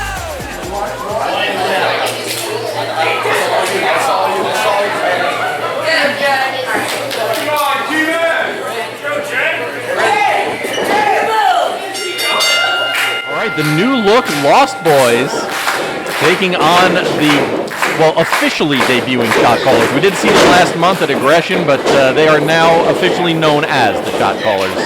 Talking about Jay the Key Evans and Flash Carter. You know, speaking of Lost, did the Lost Boys lose their gear? Because I say Miles Penn is actually wearing his Temple singlet, and he actually took to the side and told me why. Because he's undefeated at Temple. Well, I mean, you see that takedown from Penn right there. You want to know what his record is at Temple? What is his record at Temple? You ready for this? I think you tell me he has a match. It's 1-0. Oh, he's undefeated. He is undefeated. So you know, I am also undefeated at Temple. Have you ever wrestled at Temple? No, but I also haven't lost. Fair enough. How about that? Me and Cypress have identical records. I guess we all have identical records. I want to ask you, JC. Some impressive mat wrestling by both Penn and Evans here. So the Lost Boys have kind of taken on a new style as far as their in-ring abilities go. Not only in just attire, but in their style of wrestling. They're going back to their roots a little bit. Less of the... Well, I mean, I guess they are still high energy, but in a very, very different way. They're turning up the intensity. And that's what you need to do. I'm more for high intensity. Yeah, if you pardon the pun, they've kind of gotten rid of the Flash a little bit. And they're I hope they get rid of the Flash. I kind of walked into that. And they might be doing that very thing as Ryzz sends Flash Carter to the corner. No, able to get out of harm's way, and side headlock takedown. He swung him in a circle there for a moment. Did you guys see that? And don't forget Flash Carter and Ryzz, former training partners also. If there's anyone who knows Flash's moveset, it's Ryan and vice versa. Now a full Nelson applied. You don't see that too often. But broken by Carter as he goes for a pinfall. 2. Just got 2. Leapfrogs over Ryzz. Looks like he was going for a hip toss, but Ryzz gets in one of his own. And another full Nelson locked in. Not too many people get the better of Flash Carter when it comes to high energy maneuvers here. And he popped him up for a neck breaker. Yeah, jumping, or yeah, pop-up neck breaker. Yeah, you had it, JC. Now, twisting at the arms is the shot callers. Oh, we've seen this before. And they're getting down. Oh, and the double super kick to take him down. Referee Ryan T distracted. Well, smart on Miles Penn's part. He grabbed the ref. He can't count the 3. Yeah, the shot callers couldn't wait for today. They're all about being at the shore. You can find these two on Tuesdays at DJ's when all the beers are half off. No, on Tuesdays you go to Bar A for Beat the Clock. Come on, Jason. Same thing. Everyone knows. Same area. Doesn't matter. You gotta specify. Oh wait, doesn't DJ's have the same dude? I don't know. I was with the Bar A. All right then. Leg whip by Ryan Ryzz, sending Jay Evans into the corner. Now the tag, and in comes Penn. Had to get me thinking there, Cypress. I was like, wait a minute, they have the same deal. Oh, Tuesdays Bar A, Wednesdays, Thursdays, Sundays is Jenks. Come on. So you've never been to DJ's? No. All right then. Drop kick by Penn and a DDT by Ryzz, and a double team maneuver, but only a 2 count. Jay Evans able to kick his way out, and now his knee has met violently with the ring apron. UWA Elite Army rallying behind Jay Evans. Some shots to the gut, but wasn't enough to build up the separation he needed. Now, it didn't seem like there was a whole lot behind those shots from Evans.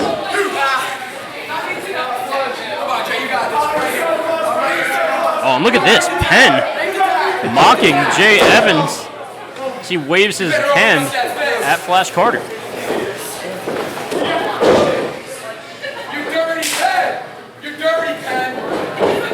Ryzz tagged in. Evans going for the ride in the corner. Flash Carter yelling at Miles Penn, "You're dirty." Oh, what a spill to the outside. Down goes Penn, but Ryzz catches the leg. Another leg whip. I believe that's the 3rd one that's been used on Jay Evans so far. I mean, going after the leg is pretty smart when it comes to Jay Evans. You want to stay away from that marquee kick.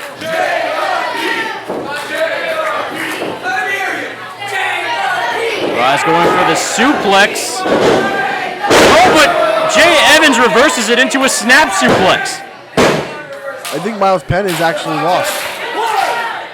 Miles Penn over by Flash Carter here. Oh, wait. Maybe a little bit of strategy involved. I saw what he was doing as he was getting up. Evans looking for the tag, but Miles Penn had dragged Flash Carter off of the apron.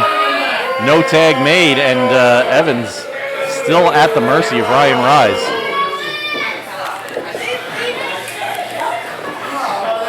Ryzz going up to a top turnbuckle now.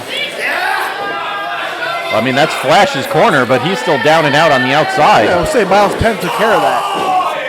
But Evans able to knock Ryzz off the top rope and avoid damage from Penn.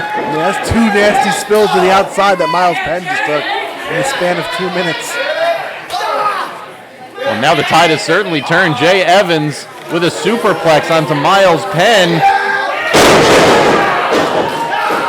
That took a lot out of Evans too, but look at the pain on Ryan Ryz's face. Look at the bounce off that suplex.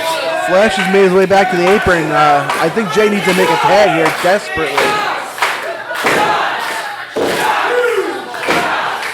A shots chant.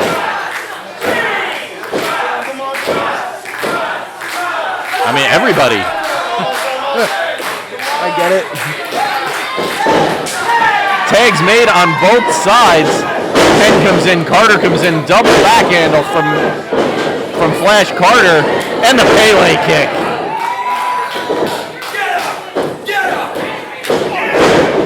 Taken off his feet there, and the flash drive. Center of the ring, 1, 2. Penn kicks out at 2. It's the first bit of sustained offense that Flash Carter, I think, has been able to put onto Miles Penn. So, yeah, a kick out at 2 is not the biggest surprise. But Flash has to stay on top of him. Taking some time to appeal to the fans. Which I always think is a mistake, but, you know.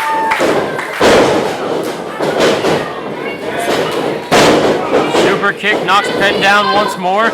Ryan Ryzz coming into the ring, and not the legal man here, or is he? Did I miss a tag? No, I don't think they tagged. Oh God, fighting at the head of Carter. I mean, I think that just shows the dedication that the Lost Boys have now taken on. This never say die attitude of the Lost Boys. I'm not gonna lie, I like this new version of the Lost Boys. Flash Carter showing some of the athleticism.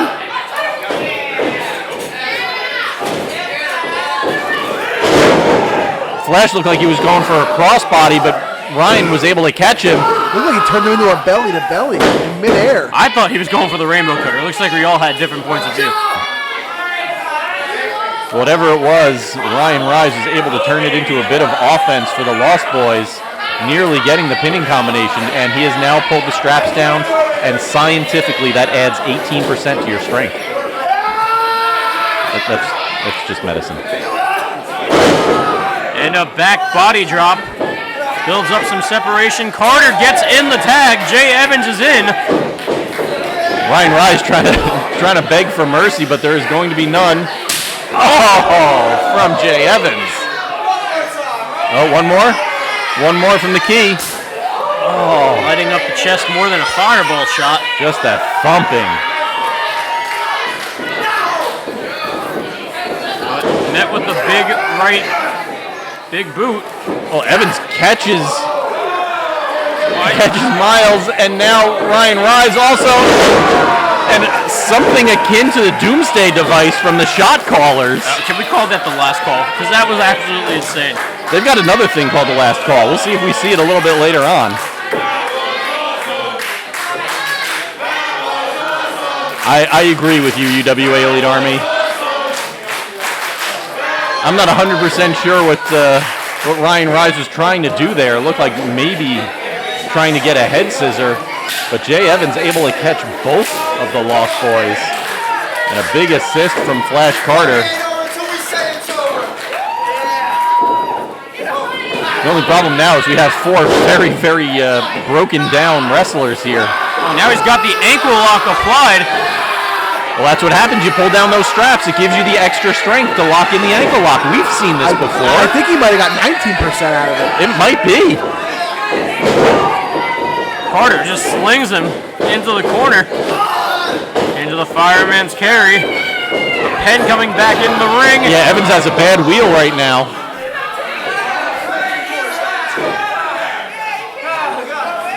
Yeah, the chop block was more than Jay was able to handle. Lost Boys looking for another double team maneuver here. Looking for the BFU, but Jay Evans able to back his way into the corner and get a tag from Flash. And here it is, last call from the shot callers. Flash with a pin, 1, 2, and no, Miles Penn with a moonsault. I'll give you what, I know Ryan T stopped counting, but I got to give Ryan T credit, but I don't know what he do. He got up because he saw Miles Penn. If he didn't move, Ryan T would be knocked out right now. Yeah, we'd be using that spatula that King Tech had before. So anyone that says he stopped counting, no, he had to survive his life there. Well, not to be outdone, Miles Penn taking down the straps. A shot callers chant here from the UWA Elite Army. And dueling forearms in the middle of the ring. Miles and Jay going shot for shot. Oh, hey, I just got that.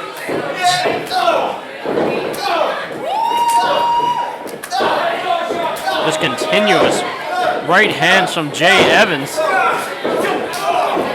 Miles finally able to get a double throat chop. And both go outside the ring, tumbling over the top rope. Uh-oh. Front row audience being told to get out of the way. Jay Evans being tossed to the front. Oh, he got a low blow in the ring behind ref Ryan T's back from Ryan Ryzz. The Penn tag is made. Both of the Lost Boys in the ring right now. And it looks like the BFU is going to be coming for Flash Carter, and there it is. 1, 2, and 3. The winners of the match.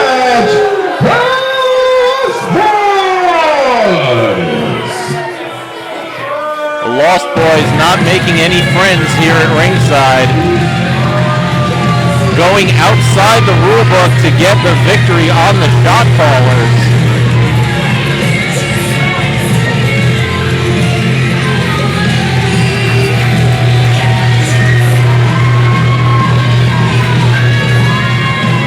I guess it doesn't have to be pretty. Ryan, Ryzz, Miles, Penn, your winners here at Livin on the Edge over the official debuting shot callers. Folks, we have got Chris Powers and Mike Seaway. Seaway fighting for his contract. It is coming up next. Let's take a look at how this match came to be at Aggression. This is your UWA Elite Rewind. No idea where you were. Of course, the old guard.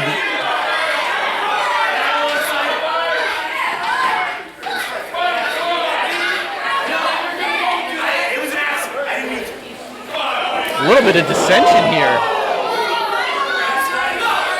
Some dissension in the ranks of the old guard. Meanwhile, Powers ducking the super soldier kick. And yeah, that might have been intended for Powers. Oh, jeez. Seaway saying it was intended for Joey, but Powers doesn't buy it. I'm not 100% sure if I do. Cypress, you certainly count.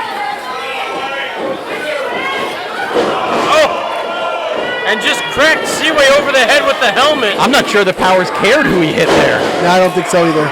And once again, a no-leaf clover, this time on Chris Powers. And it's locked in the center of the ring. Tell me why I shouldn't lay you out right here. You could do that, but that would prove nothing. You see, I hated Joey because you told me to.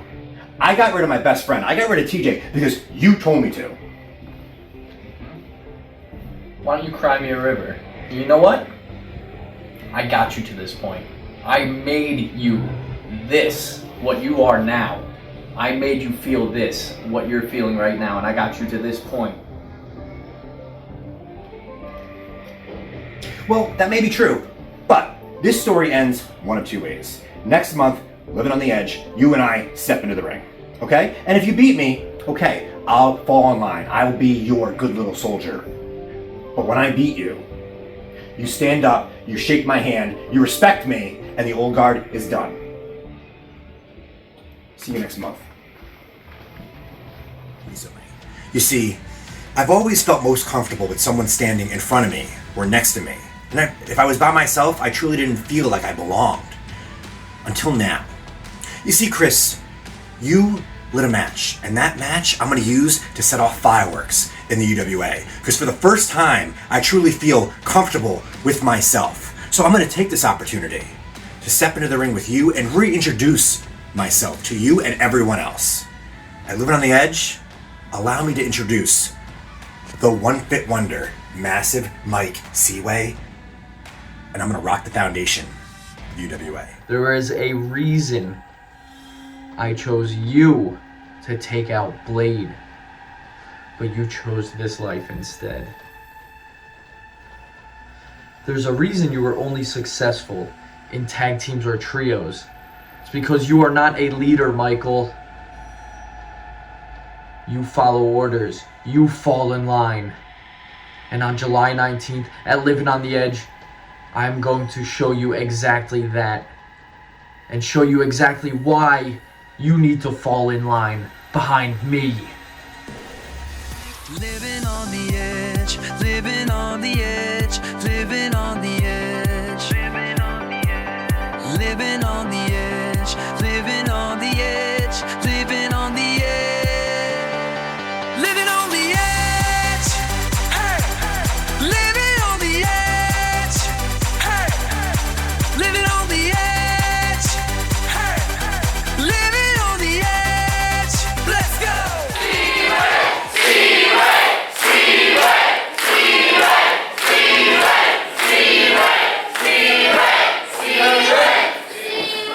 Seaway, ready? Oh yeah, bro.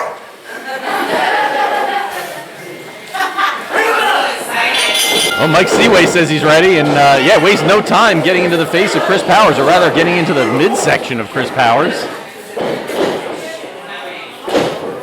Seaway showing the strength early on. Taking him to the other corner. Well, he continues to drive that shoulder into the abdomen. Some punishment to the low back of Powers as he meets the middle turnbuckle. If you ask me, this is what Chris Powers deserves after just completely treating Mike Seaway like trash. Somebody who's always supported him. You know, it's this was bound to happen. And Seaway once again sporting the protein pack gear.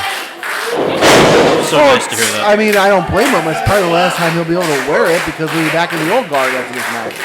Didn't you already declare one of his matches a retirement match? Well, I mean, it was a retirement match. I didn't declare it. I just brought a balloon. That it was going to be the last time you ever saw massive Mike Seaway in a UWA Elite ring. And how did that work out last time? Yeah, well, I won money on it, so it worked out well for me. You know, that doesn't surprise me in the least. Betting both sides. Yeah, that absolutely sounds like a Cypress way of doing things. Because you got to hedge your bet. Shot to the gut from Powers. The action going to the outside. Powers with a shot to the back.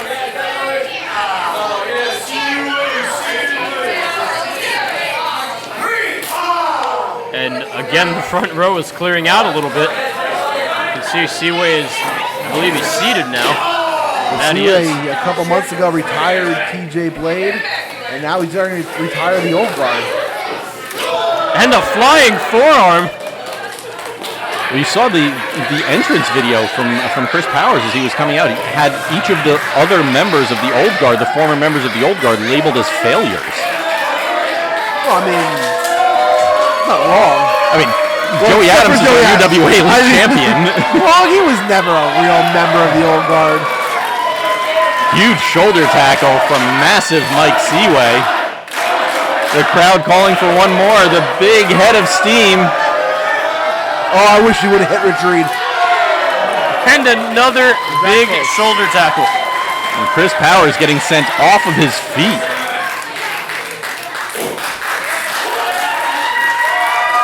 Mike Seaway, his own biggest fan. I mean, I guess everyone needs one.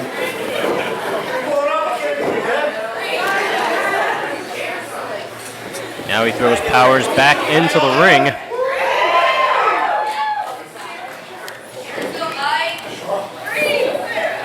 Stretching out those hamstrings, I guess. Is that what that was? I'm surprised you know what that is. You didn't know what traps were. Well, he didn't say traps. He said some other fancy term. You mean the name of the muscle, trapezius? Yeah, that, right. If I said pectoral, would you know what that is? Pecs. Seaway just dumping Powers after that drop set, I guess.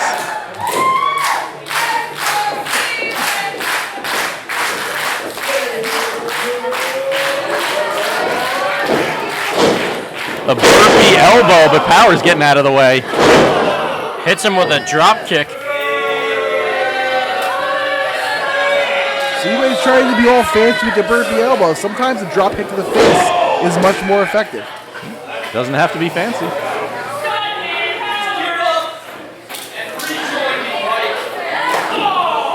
Powers with a direct message to Mike Seaway. I think Seaway's response was pretty clear there. I don't know, he might have been going for a high five if it's missed. Big shot there to the side of the head. Now just stomping at the ankles and the wrist. The shots to the forehead, I mean, are painful, but ones to the side are disorienting. And that's really where it's going to throw off Mike Seaway's balance if he continues to take that kind of punishment.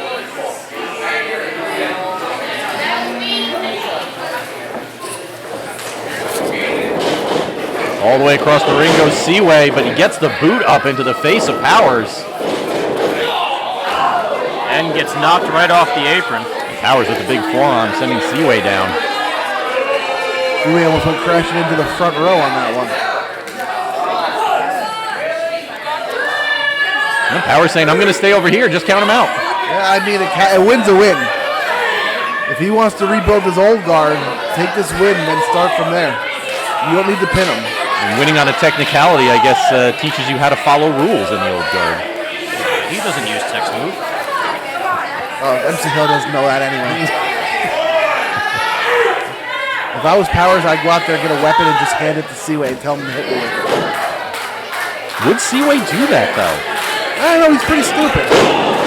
I would have said honorable, but, I mean, we can use your word. Yeah, they're kind of similar here. It's the same thing.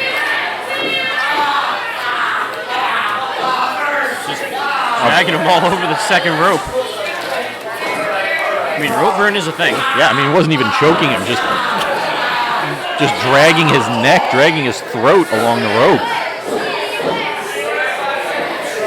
And Power says, I've got 5 seconds. Well, I'm gonna use it. and Ryan T's got a quick trigger tonight, so we got to use those 5 seconds. Don't go a millisecond over. I mean, I gotta kind of respect that though from Ref Ryan T. He's our Iron Man ref today. He's got all 8 matches, and he's setting the standard early. He's the one who actually. I'm sure he'll tell me all about it after the show. Oop, did I say that out loud? You usually just think that part in your head. Yeah. Power's up on the middle turnbuckle. Crowd still chanting for Seaway. Power's gonna fly. Wait, no, it took too long. Seaway got a hold of the arm and he's going into the crossface. Project Rebirth from Massive Mike Seaway. This crossface that he's developed, and Powers is able to get his foot on the bottom rope.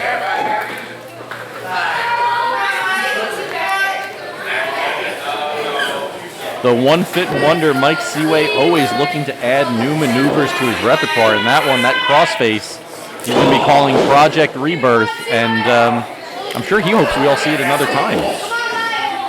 I mean, you can name all 27 of Mike Seaway's moves, but you can't remember 2 of Tech's moves. They have a similar number of named moves. One count only, yeah. Seaway just emphatically kicking out of that one.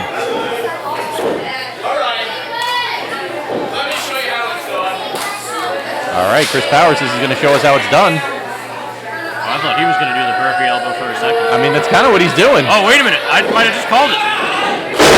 And he misses. But Seaway gets one in. And that's how it's done, Christopher Powers.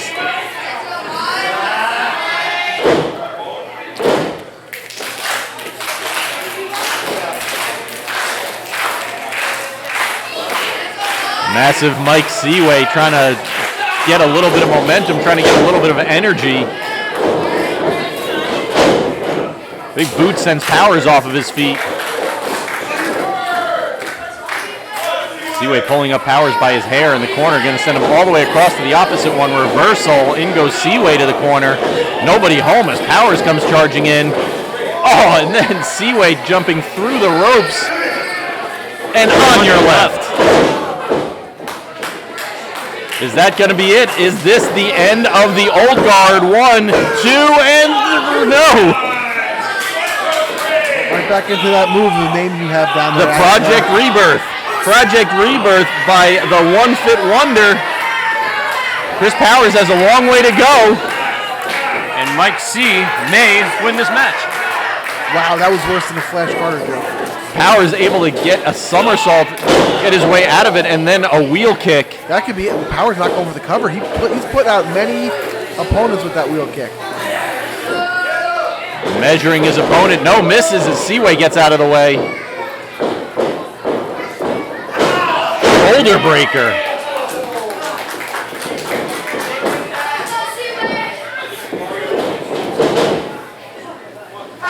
And Project Rebirth locked in once more. Right, that's what you're saying? Yeah, Project Rebirth. And after that shoulder breaker, there's more pressure on the shoulder of Chris Powers right now. Powers is saying not yet. The crowd is chanting the tap. Oh, and he's tapping! Seaway leans back. Ladies and gentlemen, the winner of the match, Massive Mike Seaway! And just like that, the old guard is no more. Massive Mike Seaway leaning back, putting a little extra torque on the shoulder of Chris Powers. Loosening it up with that shoulder breaker, Cypress, that you called earlier, and that was indeed the setup to Project Rebirth. And what a rebirth this is for Massive Mike Seaway.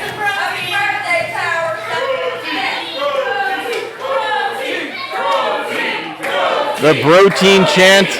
The celebration continues here in South River, and if you would like to celebrate with us, then make sure you are coming to the UWA Elite Birthday Bash. You can celebrate your birthday with the UWA Elite Superstars. Details at uwaelite.com. Celebrate your birthday with the All-Stars of UWA Elite Pro Wrestling with one of our amazing UWA Elite Birthday Bash packages. Join us in South River, New Jersey for the birthday party of a lifetime, featuring early access to shows, exclusive meet and greets, and priority seating to a UWA Elite Supercard. Or you can bring the action to your party. You can bring all the UWA Elite action to your home or private location with our UWA Elite Birthday Bash packages. These events have limited availability, so be sure to make your birthday elite and visit UWAElite.com to book your party today.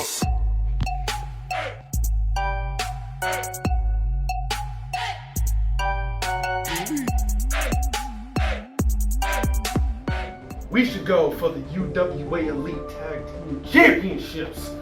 You know why? We're the only tag team tonight to get a dub. Other than the tag team only. We're the only ones. So we should go for it. So is it official, guys? You're challenging for the tag team titles? Yes, you're damn right. Because literally we can say that we are what? D1 since day one.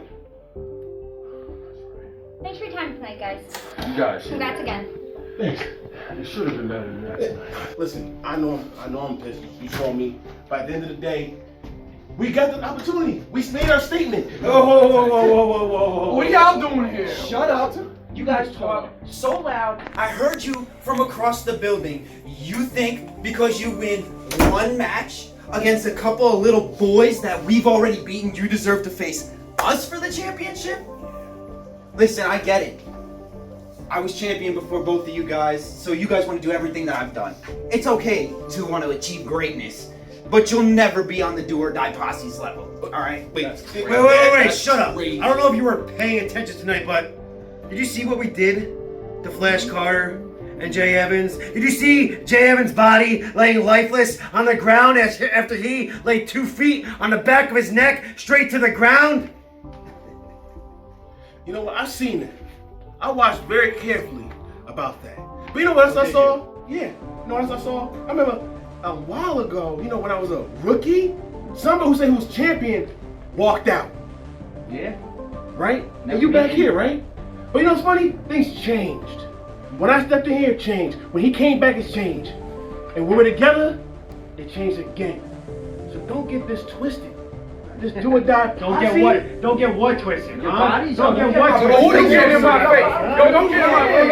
I didn't hear what you said. You think I didn't hear what y'all said? Come on, baby. I know what y'all said. Let's go. These walls are thin. You think we stupid? We heard everything y'all said. So yeah, we coming for those tag team championships. You're damn right. You're wasting your energy.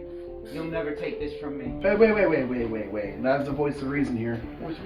You guys want a tag title shot? That's what you guys want? Next month. We'll give it to you. Listen. Think about what it does for you two when you beat them. I'm going to bounce them real quick. We'll bounce them faster than the Knicks bounce tips. Hold me back! You chill! Don't you talk about it that way! I thought you were a real man! Damn it! Come on! We got what we want. Next month, we take you to the tag team championship. Boom! Sir! Get out of here! Living on the edge, living on the edge, living on the edge, living on the edge, living on the edge, living on the edge, living on the edge, living on the edge, hey, living on the edge, hey, living on the edge, hey, living on the edge, let's go!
All right, Roller's got something to say.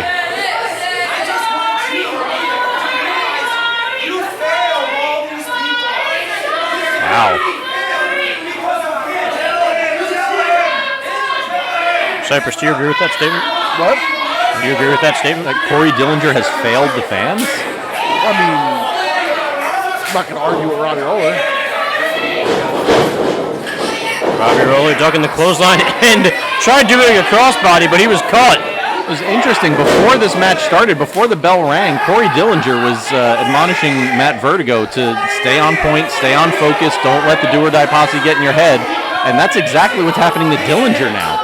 Robbie Roller is just taunting the big man, and yeah, Dillinger's playing right into Roller's hands. Well, Dillinger's on his feet, and Roller is now realizing that as he is dragged to the outside of the ring. Oh my goodness. I don't know if that would have been my strategy there, Robbie. You just poked the bear, man. You just poked the bear. I think he slapped it. Oh. There you go. There's the tag team maneuvers from the do or die posse. That's Corey's own fault. He's in our corner. And here comes Vertigo. And the kick to the head of KTB. Knocked right into his partner on the outside. And Vertigo up and over the top rope. Vertigo flying into both Roller and KTB. Are they chanting USA? No, they were not. What were they chanting? The same thing. I was like, wait a minute. I think it's the muffled headphones that we have on. Yeah, it must be. Whoever supplies this equipment needs to get better stuff. Add it to a spreadsheet. Dillinger doing a great job of avoiding the blocks from Roller.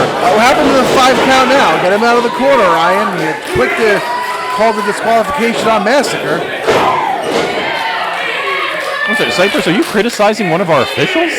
I've never heard such things from you before. When they do things wrong.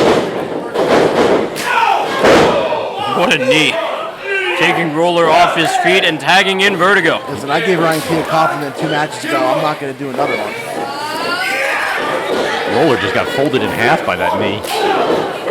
Kick to the head. And then another one, and then a slam from Dillinger.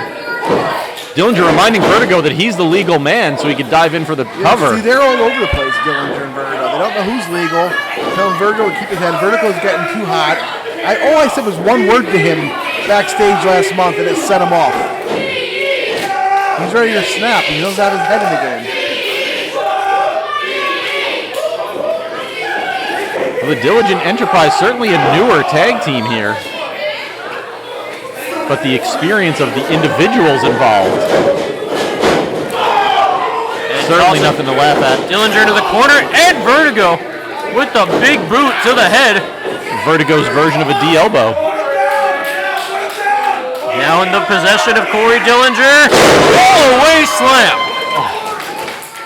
That is a long way for Robbie Roller to fall. And couldn't even get a 1 count in as KTB able to break it up.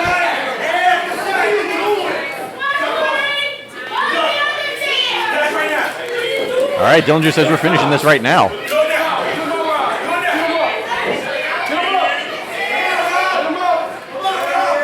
He just seems to be taking his time a little bit, however.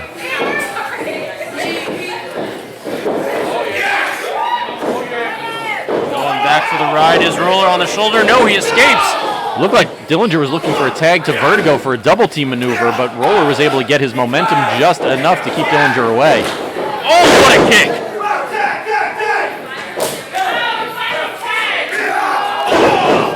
KTB captaining the do-or-die posse right now.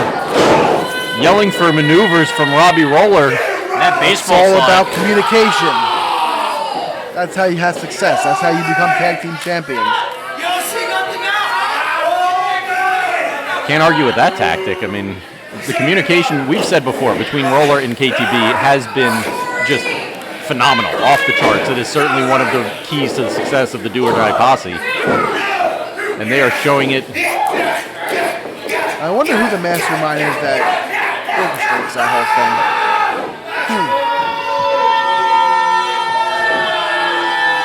Wonder if that person's the chairman of the do-or-die posse.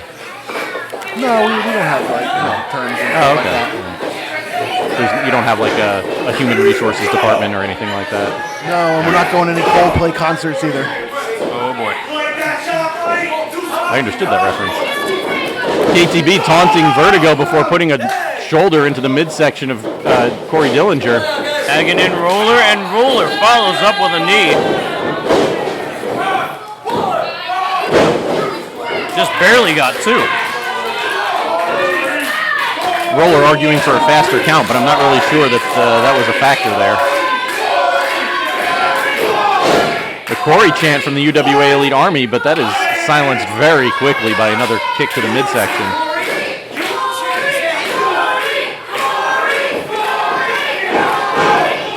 Another kick to the midsection there for Dillinger. That does seem to be the strategy from the Do or Die Posse, maybe taking some of the wind away from Dillinger. How are we going to tell Vertigo and Dillinger about the chair?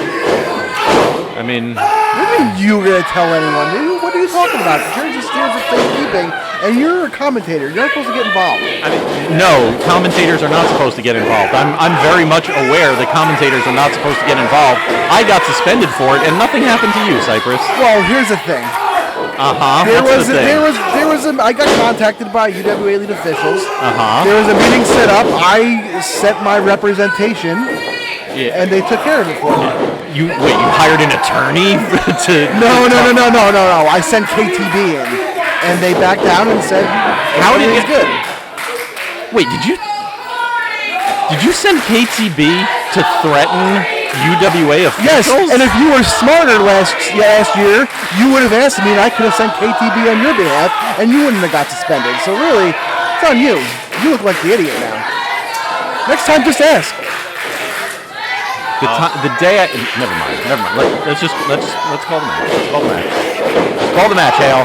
Call the match. Dropping the head on the midsection, and Roller dropping the knee on his face. Okay, well, nonetheless, though, the Do or Die Posse have an insurance policy, and it's anything but progressive.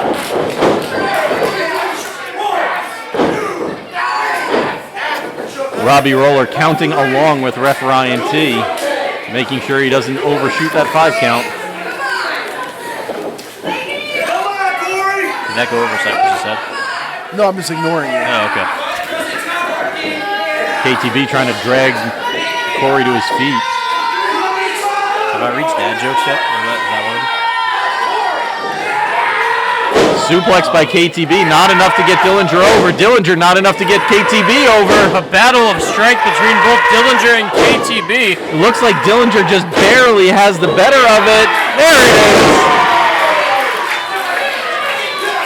Corey Dillinger getting KTB up, over, and down. I just gonna say, I don't like to reveal too much, but suplexing Corey Dillinger was not in the game plan. Well, Dillinger's crawling the wrong way. He's going to the wrong corner. He's got to turn himself around. And here comes Roller. There you go, Robbie.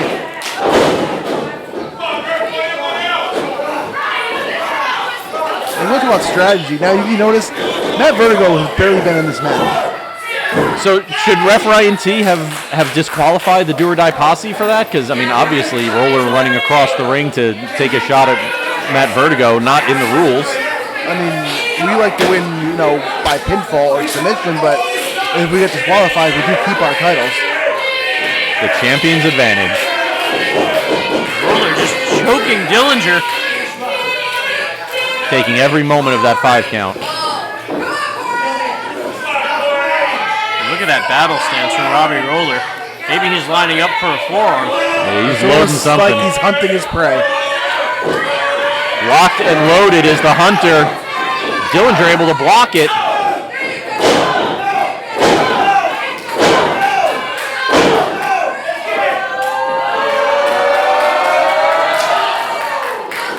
Roller able to cut it off. Vicious slam from Corey Dillinger. Come on, Robbie, get up, make the tag. Do not let Vertigo in this match. The center of the ring sank about 4 inches below the supports. Robbie Roller practically going through the mat. Dillinger's got to make it over to Vertigo. I don't think he even has the energy to try and pin Roller. He's got to make it to Vertigo. Tag made to KTB. Tag made to Vertigo. Not what we wanted. Kicking out the legs, and KTB's head met the turnbuckle. Vertigo up on the top turnbuckle. Crossbody onto KTB. Vertigo's feeling it. Discus lariat, nobody home. Oh, what a kick. Right to the head. Vertigo on wobbly legs, but he finds himself. Catches KTB for the choke slam. 1, 2, 3, no. That was a little too close. I can see your hands are getting closer to that chair, Cypress. Well, Vertigo's knocked it in. A choke drop from Matt Vertigo.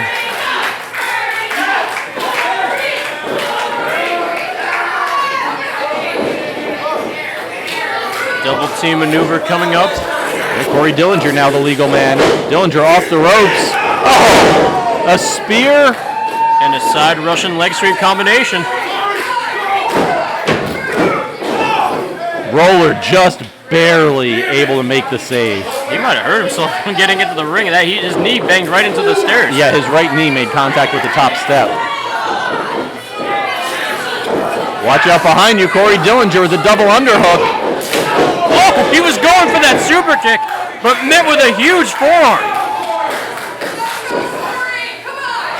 Corey Dillinger just trying to catch his breath now, holding himself up in the turnbuckle. KTB on the opposite side. Big head of steam by the diligent one. Time to execute. He's leaving again? With a freaking chair. Cypress has the chair again, going out to Ryan.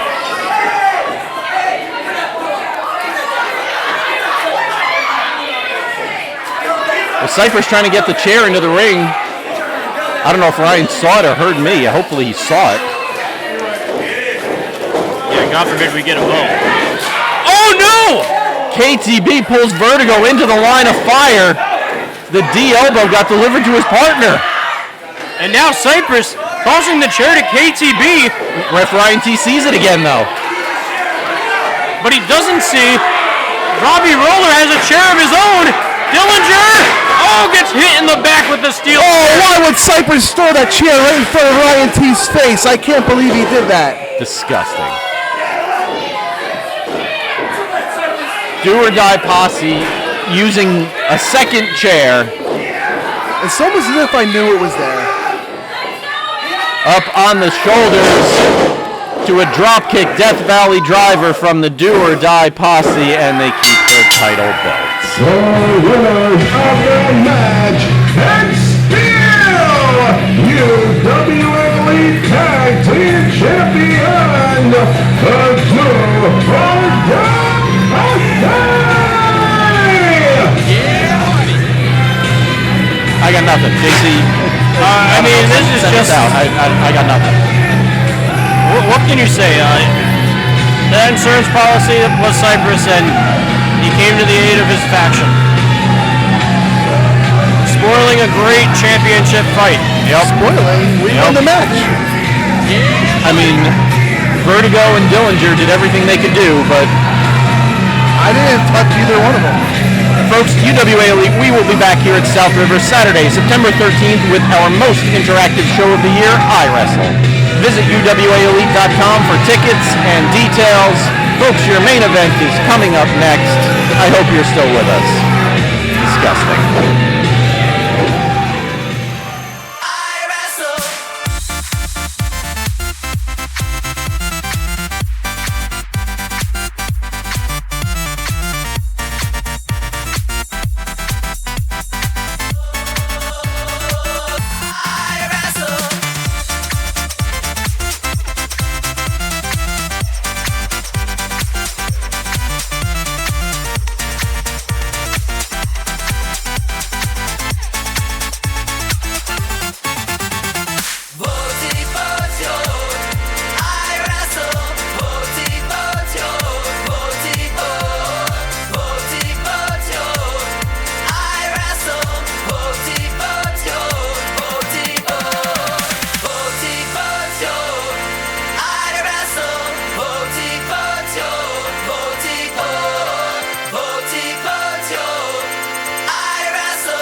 two sides of the same coin, Joey.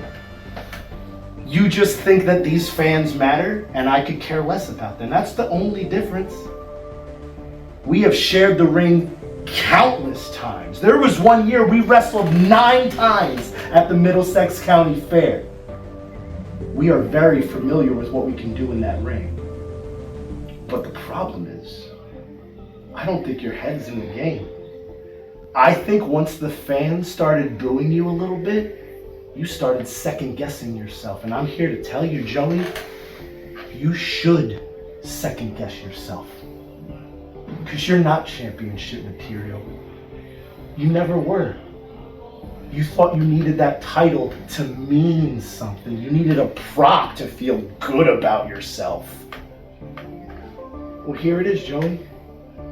Do you feel good about yourself? Do you feel like you're the best version of yourself as there's still smatterings of boos from the crowd? I know exactly what you're trying to do, and Eric, it is never going to work on me. And at Living on the Edge, I have your number. We'll see. We will see. What I will say is if you saw me and Joey sit down, after aggression, I talked about how similar we were. So here's your little scoop. Let's talk about the difference. The main difference between myself and Joey Adams is that I never doubt myself. Yet every single time I look in Joey Adams' eyes, that's all I see is doubt. He holds that championship and he doesn't know if he deserves it, and the fans aren't helping his case.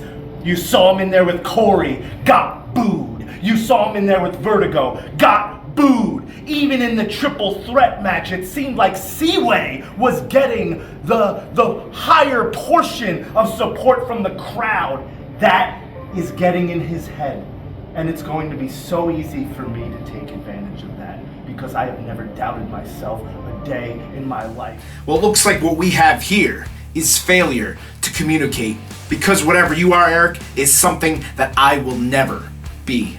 A liar, a deceiver, and the worst part of all is that you have such a big mouth. Yes, you are one of the smoothest talkers this company has ever seen. But do you really think that a few words are gonna cut into me that deep, that you're gonna get into my psyche that easily? If there is one thing that you did say that is true, is yes, I do doubt myself.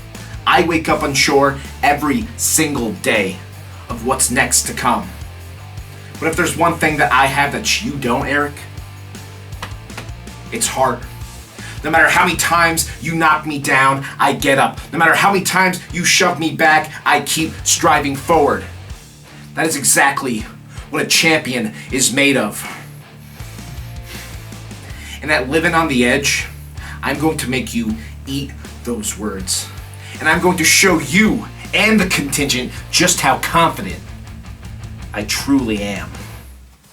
Living on the edge, living on the edge, living on the edge, living on the edge, living on the edge, living on the edge, living on the edge, living on the edge, hey, living on the edge, hey, living on the edge, hey, living on the edge, let's go! Not one of these people gives a damn about you. You wrestled Corey Dillinger and they booed you. You wrestled Matt Vertigo and they booed you. You're so low down on the totem pole, these people don't give a crap whether you live or die. But I do. So tonight, I take your title and make you realize that you were never good enough.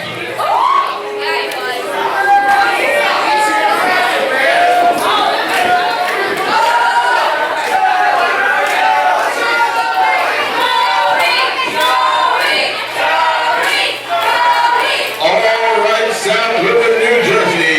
This is our main event of the evening.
Corvis trying to grab the belt and smash our champ with it before the bell even sounds. I mean, it was a good plan. It wouldn't have been a disqualification if the bell hadn't sounded yet. Corvis already going to the second rope. No, swept off by Joey Adams. I mean, Corvis could have slipped me a hundo. I wouldn't have been ringing the bell yet if he wanted to try it again. No, you would have given him a chair. Give me a hundo? Yeah, 100%. Senton there from the anti-hero, but Corvis rolls out of the ring. Is he coughing? He is indeed.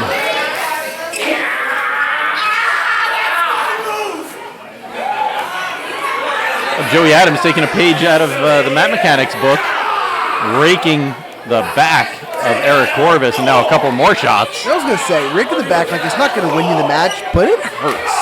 It's distracting, if nothing else. It certainly takes your attention away from other more pressing matters. Actually indicates when you need to cut your nails.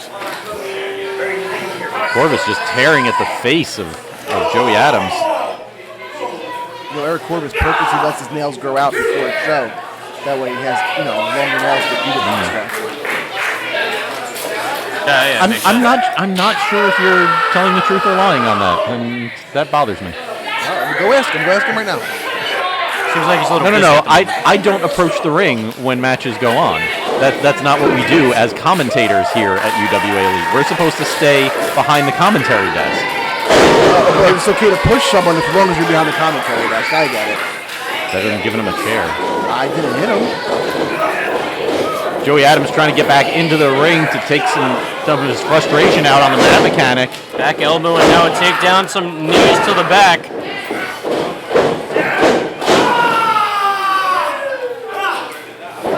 Third time's the charm, pinfall. Only two.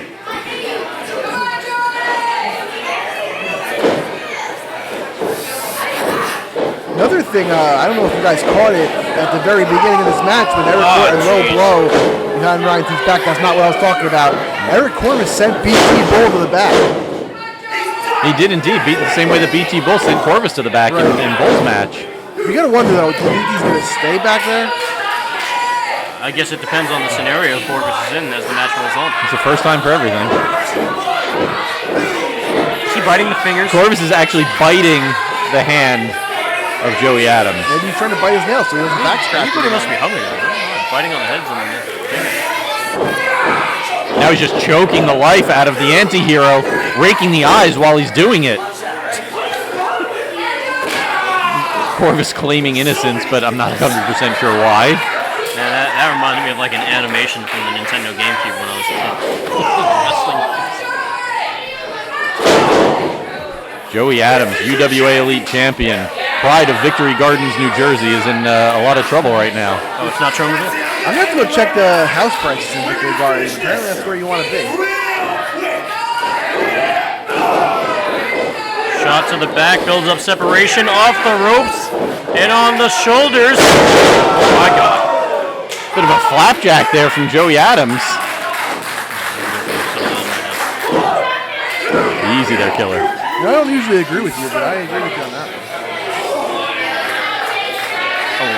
You thought the wrestling was insane. Yes, I did. I meant the wrestling. Oh, no, we're talking about flat out here. King Charles helmet from the Mat Mechanic, Eric Corvis. Jeez. Corvis just hurt himself on the headbutt. I legitimately think he's hurt there. That's the problem with a headbutt. It hurts you too. I used to headbutt people a lot, and afterwards I wouldn't say I regretted it, but I definitely maybe more trouble than it was worth. Yeah, well, I used to headbutt people really hard, kind of like Corvis just did. So you got to headbutt them in the nose. That's what you need to do. You don't go head to head. That damages you. You headbutt them in the nose. I don't know. My head's pretty hard. I don't know anything about wrestling matches. It's only from bar fights. And there's the iconic Eric Corvis back rake.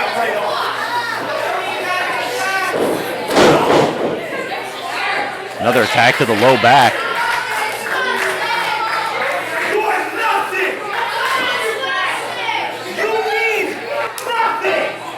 Corvis continuing as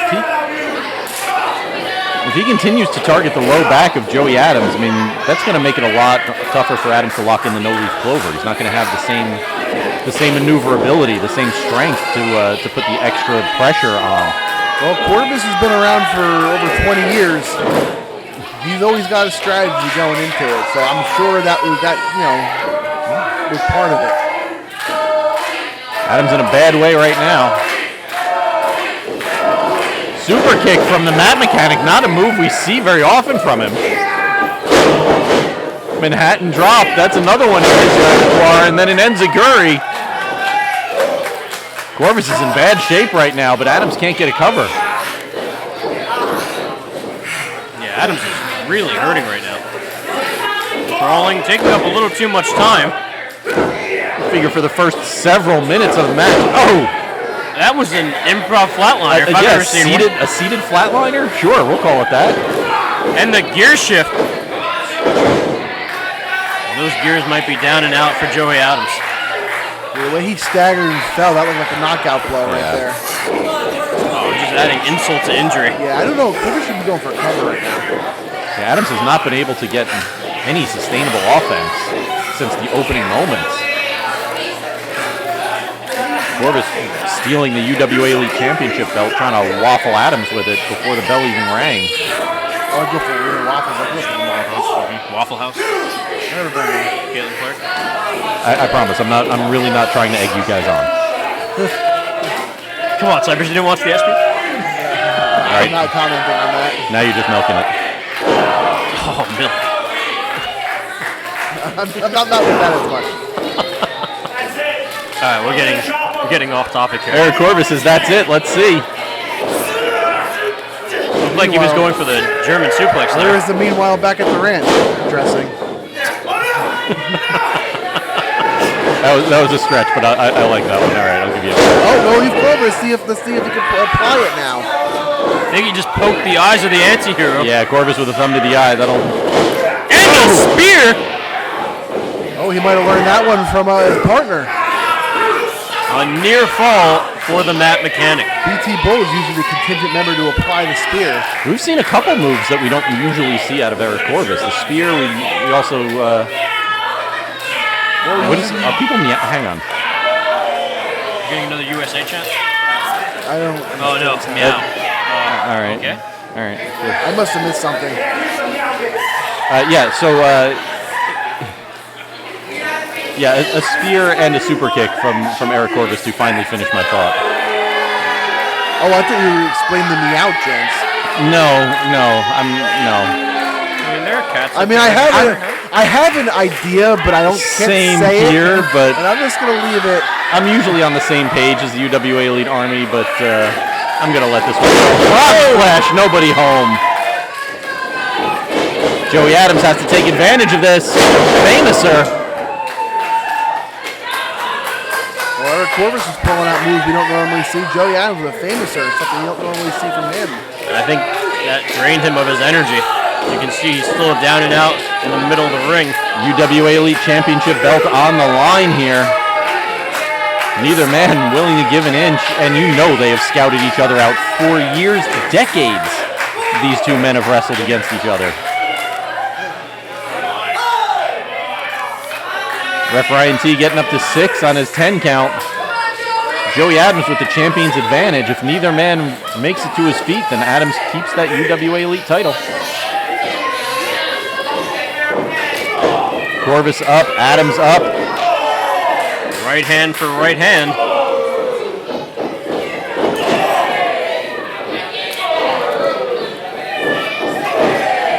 Oh no! A huge chomp to the forehead of Joey Adams. But now Corvis is going to pay for it. Dropping him face first onto the knee, and then the Russian leg sweep. But still no cover from Joey Adams. Finally, he gets his back onto him, barely hooking the leg. That just shows you how little energy the anti-hero has left. Didn't even have the wherewithal for a proper cover. Joey Adams trying to build up steam as he gets back to his feet.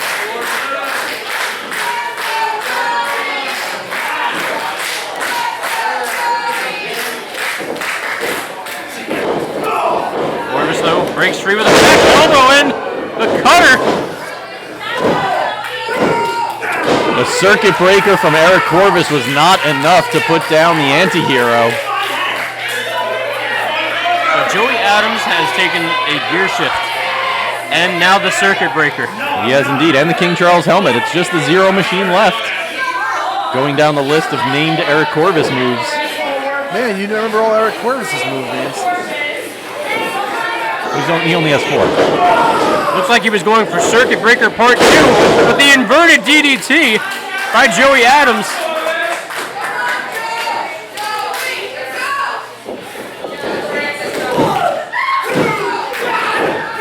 Joey Adams very used to putting away his opponents with submission maneuvers, with the no-leaf clover.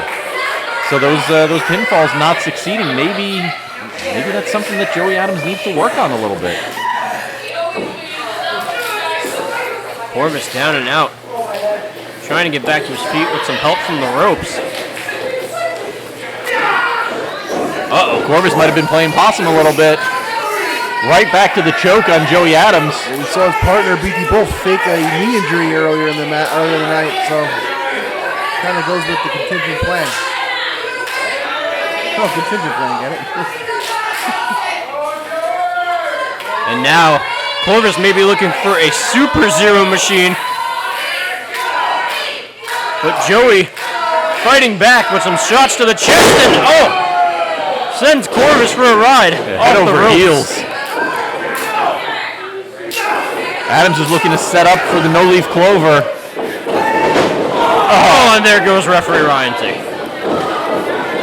I'd say get another ref out here, but there it is. That is usually Joey's setup for the no-leaf clover, but there's no referee to make it count. There's no referee to call a submission.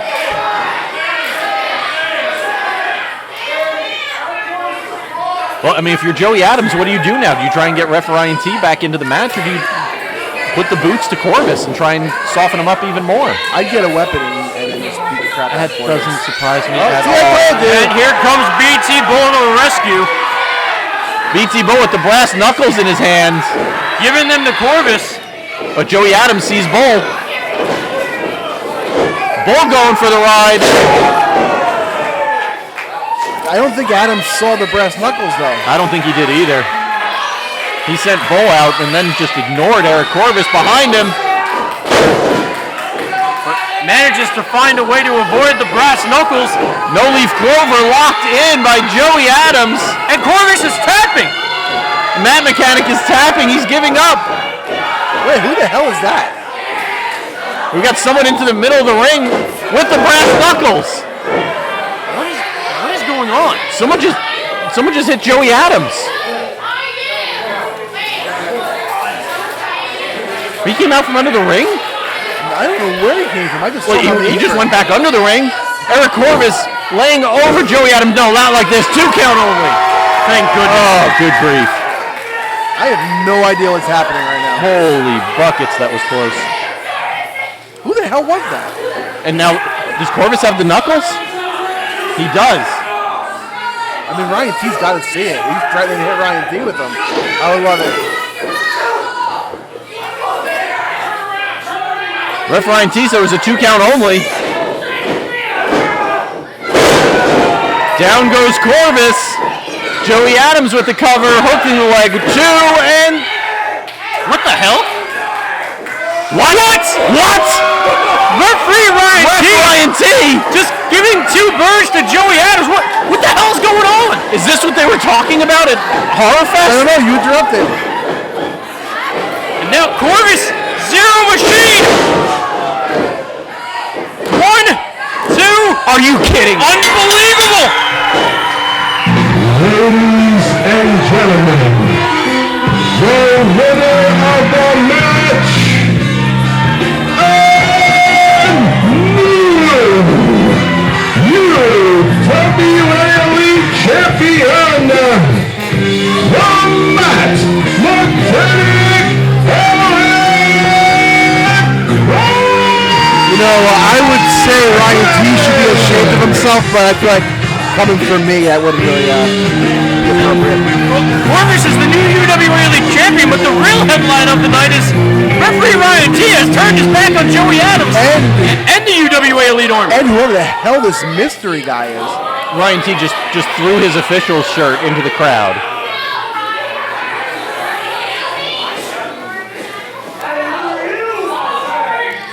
Well, let's see who is up. No! Chris Powers! I'm so confused. Chris Powers and Ryan T. Have they joined the contingent? It appears that way. They're They're wearing those stupid matching shirts.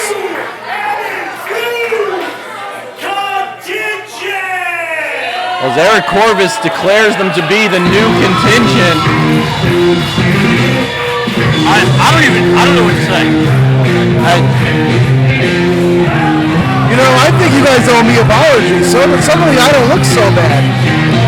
Just because somebody else looks worse doesn't mean that you don't still look bad. But you acknowledging that they look worse, and I'll take it.